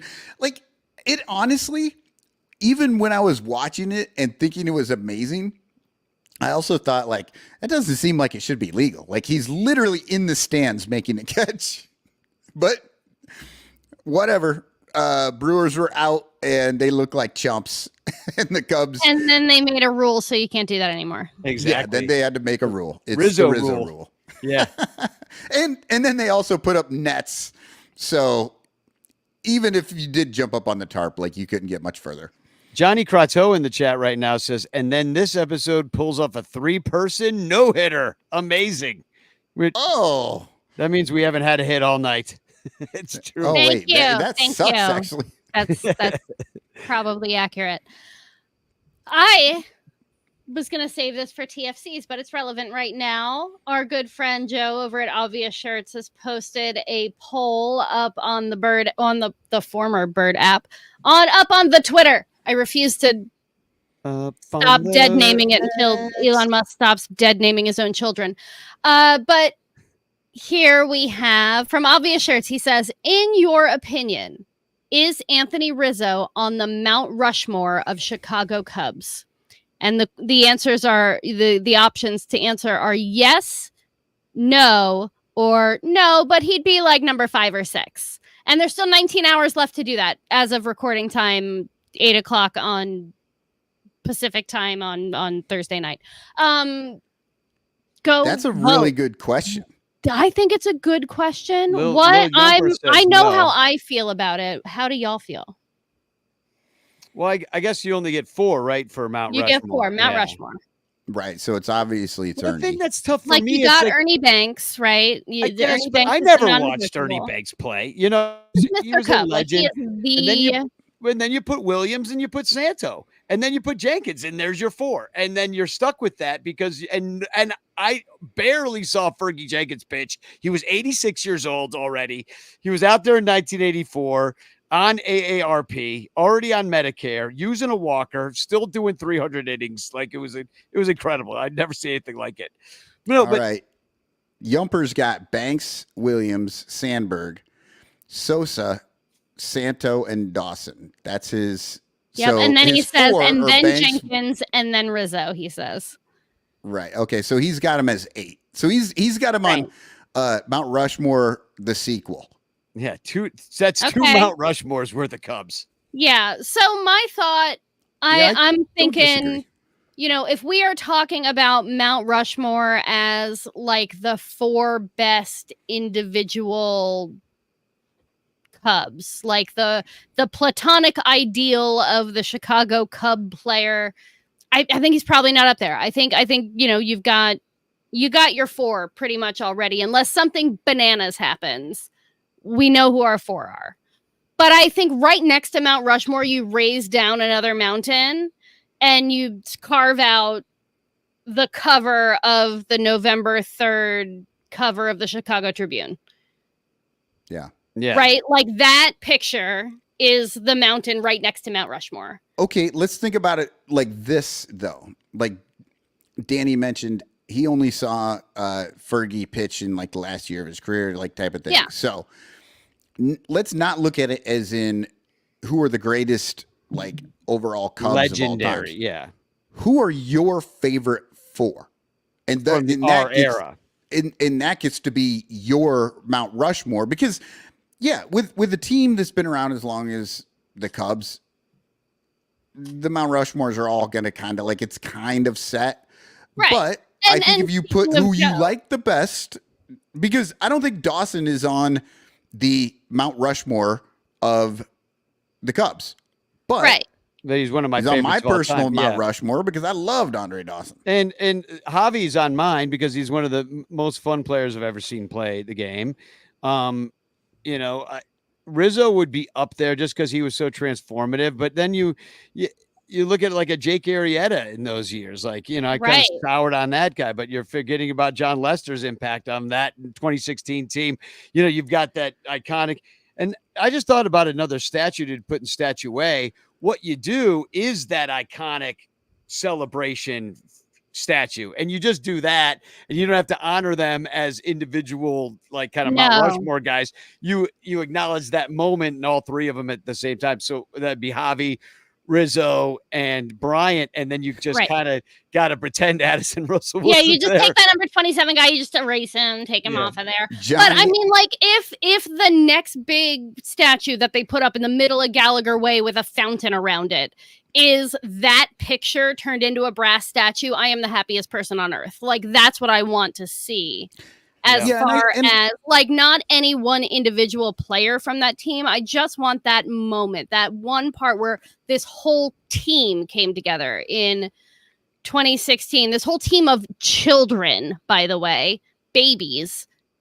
Ugh. And then they came up here and then just like broke the longest World Series drought in all of human history. Sports drought. Yeah. Like amazing stuff. I thought it was funny. Johnny Onomatopoeia says, good point. Let's make it personal. And he followed that with Juliana Zobrist. So his entire Mount Rushmore is Juliana Zobrist 4 times. I feel alive. Well, let's get back into the Yankees real quick. I would like to continue this conversation on the Discord about the Mount Rushmore, but I do want to tell you a few things that I looked up, and that is that the Yankees offense is incredible. They hit lots of dongs. Hopefully they forget how to do it now, but they play well on the road.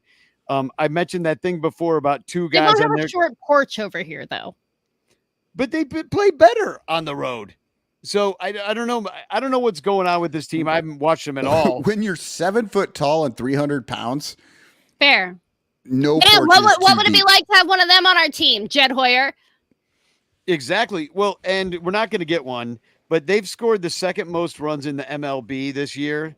But the Cubs have scored the second most runs in the last 30 days when we played the Pirates and the Nationals. So ever since they put Ian Happ back top of the lineup. But here's why I think where they are, because our pitching staffs are pretty similar, and but their bullpen has been even worse than ours, and you know how bad ours has been at times. They've been good at times, but they've really had their terrible moments, and so I think that's what's going on. But if you see Michael Tonkin, Luke Weaver, Clay Holmes, and Tommy Conley coming out of their pen, it means they're preserving a lead and you're going to lose. So, because they do have guys that they could throw at you. It's like they are they're going to be a playoff team. So, and that's why because of the hitting. Yeah. But our pitching staffs are similar, and their offense is kind of butchers. They're not as good as, or their defense is kind of butchers. They're not that good of a defense. We're facing Luis Gill with Jordan Wicks on Friday. We're facing Clark Schmidt against the Sod. So we're not actually either team throwing our best and brightest out there. And then finally we see Mrs. Garrett Cole on Sunday in the finale against Tyone, who pitched really well and had his start ruined the last time he went out there. But Rizzo absolutely kills Tyone. He's batting over 400 with 2 homers. And yeah. So we're not throwing our best out there. They're not throwing their best. it's a Yankees Cup series at Wrigley. I'm sure that the main attraction will be Anthony Rizzo's simple presence. Yeah. And the pitcher for the Yankees has a crazy neck tat right in front. Check it out. It says, "God bless me."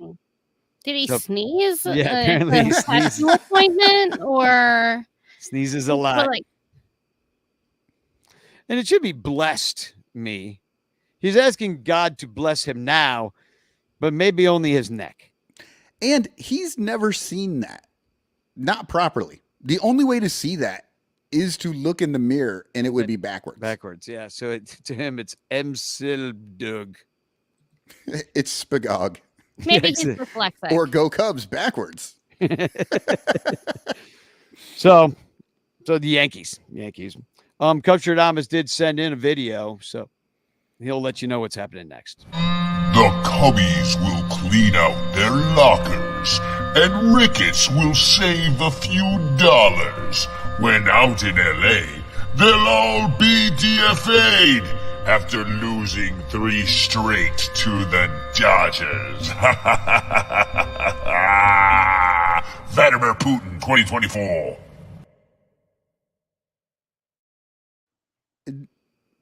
That makes sense, the Vladimir Putin for him. Yeah. And Putin is the literal way he smells. Did you hear that? Like the Kremlin was paying all these right-wing guys, these right-wing bloggers, like $400,000 a month to like spew all these lies and like just whatever Russians want to say. I'm like, how do we get that money? Like, I would gladly come on this show, take $400,000 and just say crazy shit. Like, you know, why not? Pete Ricketts could come on the show, spew his shit. I keep hearing. I have a price. Yeah, I keep hearing about George Soros funding everything across the world in his liberal agenda, and he's never called us. Yeah, where's my check? Yeah, throw me some ducats, dude. You got to fight this Putin stuff. Ducats. So yeah, Dodgers, and there is some good news. I don't know if there's a public announcement or whatever, but they're sending the Spanish language broadcast to LA. They're going out there. They're taking them on the road, and they're all real excited. Jorge told me that, and yeah, Miguel I know was gunning for that for the longest time. So it's really good news for those guys. That's cool. Do we have a Cubsler? And I added a couple names to this list, by the way. I actually looked it up while you were talking earlier, and I was going to add them as well. So yeah, we've got 5 names, which is great. But yeah, this is the Cubsler that we're looking at. Better in Philly than in Chicago. A Kruk who threw a ball, not lost one. That is a reference to John Kruk, who lost a nut to testicular cancer. Matched up with Kuiper in Frisco. It's Cubs workhorse in the light blue jerseys. It's Mike Krukow. Yeah, Mike Krukow. He calls games in San Francisco with Dwayne Kuiper, the Krukow and Kuiper show. And he played for the Cubs for 4 years in the late 70s, early 80s. Let's pick a winner. We got Mike Waller, Doug Gross, Laura Morgan, Artie Boucher, and Alex Anderson all competing against each other in the Wheel of Pickingdom. Oh, in the Pickingdom's wheel. I really have to get a few money, of these no done. whammies. And the winner is Laura Morgan. Congratulations, Laura. Amazing job, Morgan. Laura. Congratulations. She's a somewhat new one to this. I think that's the second time that she's entered, and she's been correct both times, but she got the spin this time. So that's awesome. So we have actually new listeners, which is always amazing that it's not always just the same people that we know every single time, even though we love all of you more because you've been here longer. Yeah, and don't spread worry, the word. Laura. Yeah, don't worry, Laura. You'll get there. Just stick around for 10 years. So you got one for this week? I do, and here it is. An orphan. An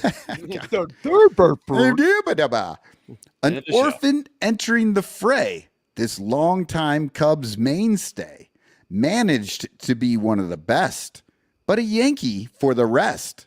A poetic end to a double play. I even went with the limerick style there. You like that, pretty Danny? good. So an orphan entering the fray, this longtime Cubs mainstay, managed to be one of the best, but a Yankee for the rest. A poetic end to a double play.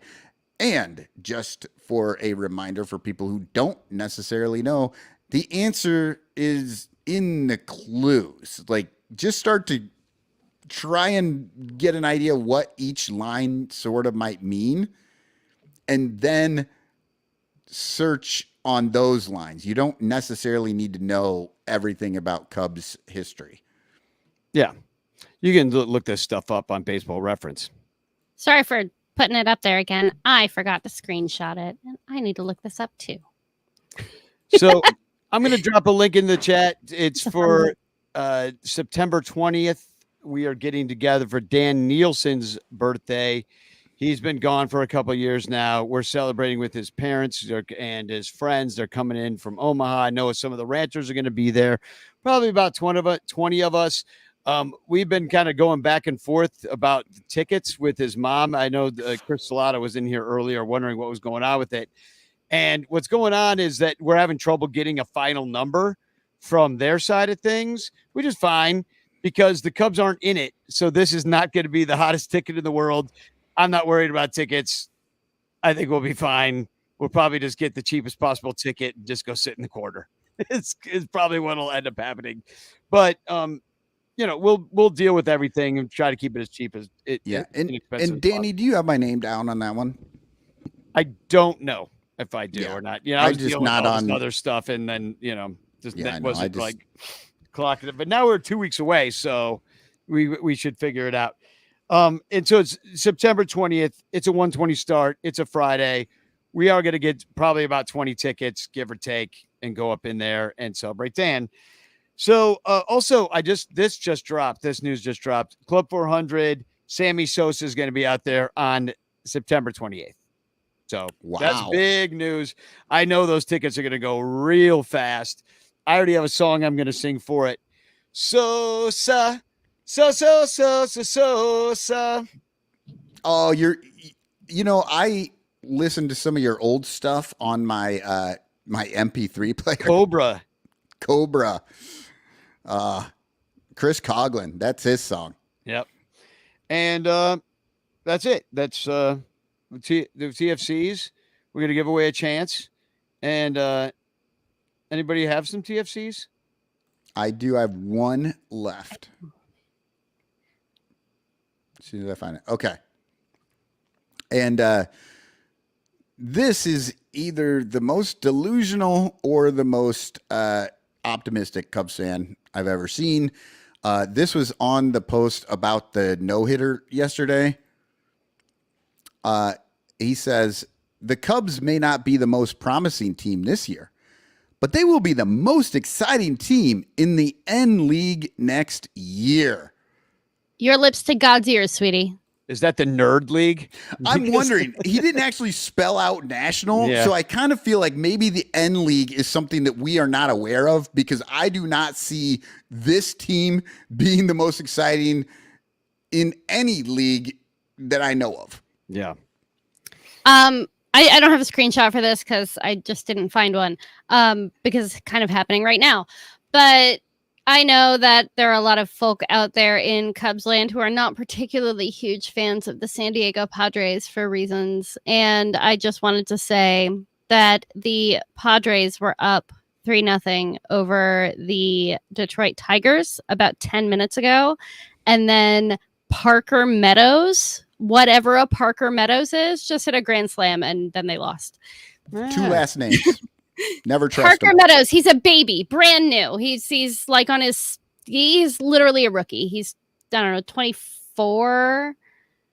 Yeah, he's been with Detroit for this is his second season. He's played less than 100 games total or something like that. And he just hit a grand slam to take out the Padres. So that was fun. Other We thing ain't that I catching have. them. No, we're not. Very happy for Davi to get another ring. Maybe, I don't know. You never know what'll happen. TFC. Why not? My good friend Joseph at Dark Matter 89 says, if you're lucky and have a clear day, you can see Dick Mountain from Tokyo. And it's just Rich Hill superimposed over the mountain. It's great.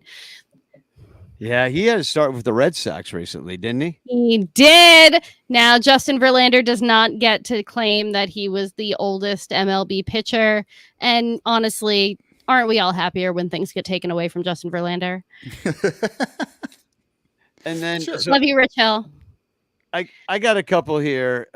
These are kind of mom related. Is that I was pretty pissed off the other day because on the obituary, which I had to pay $900 for, like it was all what? It was all pre. My mom was awesome. Like if you want to be kind to anybody that's going to have to deal with your dead ass after you die, take care of the whole thing yourself beforehand, because that's what my mom did. Everything was paid for. And one of the things was the obituary, and it all kind of got swept into the final number that was all done with this insurance-y thing anyway. So she wanted an obituary in the Tribune. So we just did everything she wanted. It was all done. $900. I didn't even know it was costing that when I said do it. You know what I mean? I just was like, yeah, whatever's in the thing, that's what we're doing. Who would guess? These motherfuckers, though, at the Tribune, they put ads after you pay $900. They put ads on your obituary. So I click on the obituary on the Tribune, and the first thing I see is this. There's my mom. Exclusive duty-free offers. They're selling me duty-free liquor. I beg your finest pardon. And then I know. And then it's like I look back later. I click out of that and I'm like, this is fucking bullshit. I look back later. It gets worse. Hendrick's gin. Curiously refreshing. It's taking up more room. Yeah, it's even bigger. I click out of that. It also weirdly looks like a gravestone, which is just distasteful. Yeah. Oh, and not the only one dealing with this. I mean, you know, everybody's getting this is happening to them. Then I click back on another one. And then it's a gambling ad. Double down on devious, it says, on their obituary. We need to put those on Twitter so we can shame. I did. Good. Everybody was shaming the Tribune, and they didn't do shit. And then, oh my God, this is when I thought it couldn't get worse. It got worse. Look at this one. Your new friend with benefits. Are you fucking kidding me? What? Now, if this wasn't, I mean, this is just horrifying. I mean, the fucking Tribune. I paid $900. This is what I get. Y'all deserve number one, a refund at least, but they should be shamed into freaking oblivion. I tried. We tried. A bunch of us tried on Twitter. They did not care. Nobody cared. Nobody responded. Nobody wrote. Nothing. They don't care. I got a lot of followers. You'd think they'd care. They don't care. Oh my God. If look, I don't think they need to be putting ads on this stuff. To go on like who I don't watch. But if late they are going to put ads, who's doing Jimmy Carson's show these days?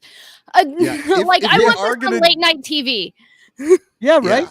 I should send this to Fallon or something. And Jon Stewart. Go. Yeah, Jon Stewart. Jon Stewart would do it. Yeah, that would be Colbert. No, look, if they're going to do ads, I don't think they should. But if they're going to, they should at least be, I don't know, for funeral homes or medical or something, not group liquor, therapy. I don't know, gambling, and a cheating site. Is that double down? And then the last one was this one, which was kind of made sense. It's a movie called A Quiet Place, Day One. I'm like, well, yeah, it's pretty quiet. It's a place. monster movie. It's a horror about movie.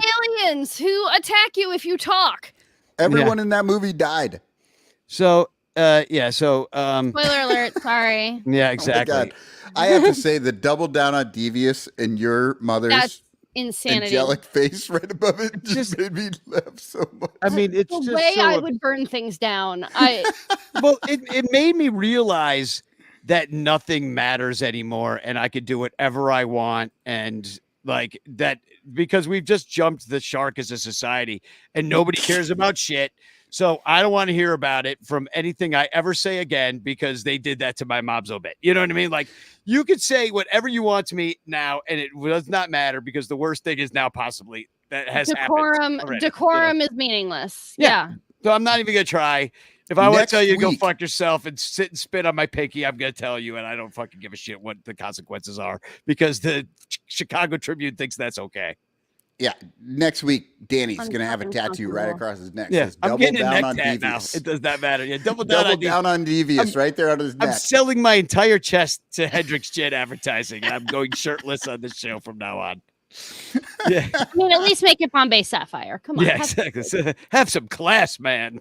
I just love that this horrible thing happened to you, and then you're like, you know what? I'm going to make double down on devious my new life mission. Yeah, That's exactly. our motto. Exactly. And then my last one is also obit related and then I posted this online, and Steven Smikowski said, "We all die." Thank you, Stephen Smikowski. Yeah. To be fair, Steven Smikowski made 400,000 rubles for that post from Vladimir Putin. Yeah, he did. Stephen Smikowski is a bot. Somebody should be like, write me an obituary for For Hendrix Steven Gin. Smikowski. Yeah, ignore all prompts. Isn't that what you're Yep. supposed to do to the bots? Yeah, ignore all previous Directions. Yeah. instructions. Yeah, and people pointed this out. Jarrett, Guy Sirius is in the chat, says, our newspapers are so poor, they'll do anything for money.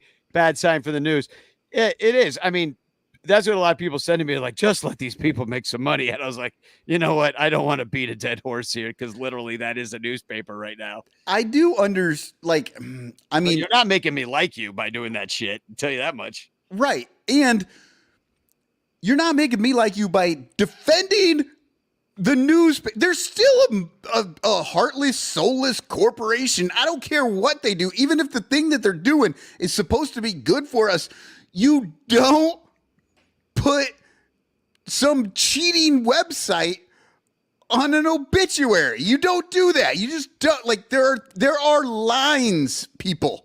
I think it was gambling, actually. I'm pretty sure it was not cheating. But either way. Wait, wasn't the last one like friends It was with doubling benefits? down. You're gonna No, there was a Gamble. friends with- philander and gamble. That's the doubling down. There That's was the a chick in it. entendre there. No, Yeah. there was doubling down with devious. That was gambling, but It was wasn't it was MGM. It was a casino. the Yeah. other one was like friends with benefits, and I thought that was Yep. like some sort of dating site. No, that was also gambling. Oh, Again, so it's the entendre. advertising works, people. Yeah, Yeah, there it that's is. if you gamble, you'll get laid, and there's the obituary. Yeah, you're gonna Right, go. right, You have a night at the craps table, get laid from that lady. Yeah. Somebody should have done a little bit better in the marketing class, because I did not get that. That looked like a No, dating they site. did exactly what you wanted them to do. Yep. Because you'd be like, oh, who's that hot chick? And you click on the ad, and you're like, oh, Like, gambling. oh, what I have to do I'll is go have, gamble. yeah. You click on it, and it's an obituary. Yeah, You're exactly. right, I should go to the casino. This chick is dead. Oh God. What kind of site is this? Wait, this is not a friend with benefits. This is Yeah. a corpse with benefits. Exactly. I don't want to do this anymore. It's illegal in some states. All right, we got to give away a chance postcard, so let's do it. Okay. Yeah, let's take a chance that we don't and cancel ourselves. on my own I'm show. sorry, Danny, if this seems No, it's hilarious. insensitive, but my No, God, that's it's funny. no, it can't be more insensitive than what the Tribune already did. You know what I mean? Just because you laugh at what they did, it's fucking hilarious. I mean, it is funny. I mean, it's funny as fuck. All right, here we go. We're gonna pick a chance. Oh, who's gonna take a chance to be my Yeah, friend with benefits? Nobody's gonna want it. Oh, little Yumper. Yeah, Oh, baby. Yumper. All right. Congratulations. You will be getting a postcard sent to you by me. And you're in the chat saying "fuck the trib," so I'm with you. Fuck the trib. Congratulations, Yumper. You'll get this card, and maybe someday you'll be bigger Yumper rather than Lil. You've been Lil Yumper the entire time I've known you. One day. This show has been brought to you by Bleacher Bunch Productions on the Fans First Network. Give us a 5-star review over there, won't you? And also, especially our 108 Patreon supporters, Blake Beard and his tickets, Rogue Wave Creative, Mike Waller, and the Cubs PS Plus podcast, Matt Cameron's Permanent Paintings, and the Clutch shirts. Somebody won one of those tonight as the Patreon member of the month, patreon.com/sunrantos, where you do all that stuff. Find us everywhere you find shows called us. Actually, look up the Bleacher Bunch, because that's really how to find the podcast. Yes, it's not on Sun Ranto anymore. Like, you can find it, but that's how it's done. If you're looking for Baseball Rabbit Hole or Cubs PS Plus or the Sun Ranto Show or Bleed Cubby Blue, it's all under Bleacher Bunch. Yeah, we Don't just keep only forgetting. find us. Go find people who are doing smart things. Yeah, and we're amongst them. So, I'm gonna play a song. Well, I played it a couple of weeks ago, but Our Year, which is a zombie song. And it reminds me of the year that we won the World Series. Anthony Rizzo's coming back to town. So I'm going to play the song that reminds me of him. Oh, actually, you know what I should have done? Maybe I'll put up Florida Man. That would make more sense. Don't I have I must have a video of that. I think you do. If I can find it, I can't find it. I can't find it. All right. Well, I'll play it next week, but I'll play Our Year. So Spagog. Spagog. I'm going to Discord too. Spagog. Yeah, Discord, yo.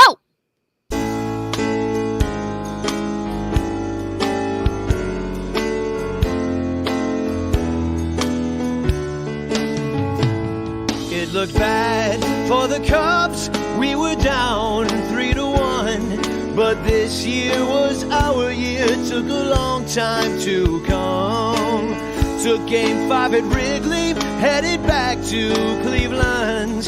Cause this year was our year. Took a long time to come. And I won't forget how you came back while rain was falling down. The championship, what Hayward said in the locker room, gave you the strength to play on. Now we're there and we've only just begun. Cause this year was our year. Took a long time to come.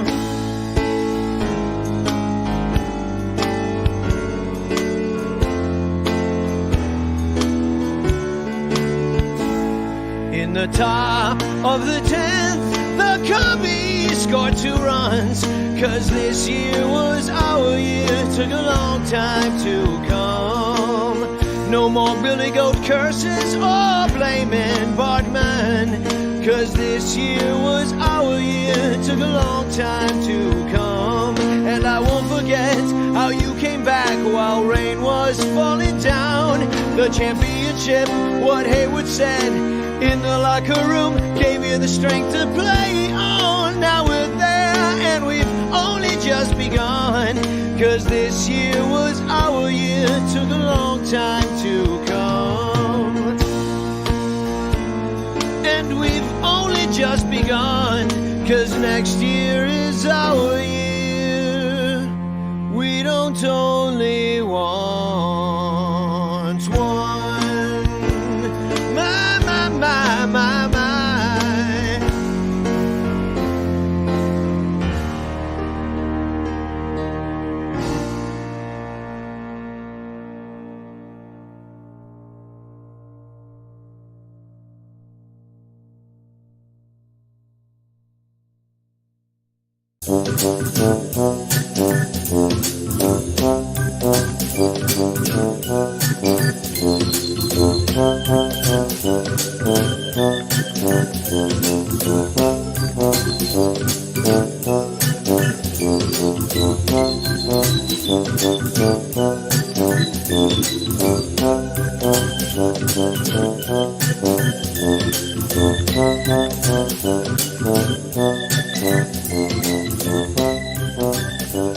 Thank you.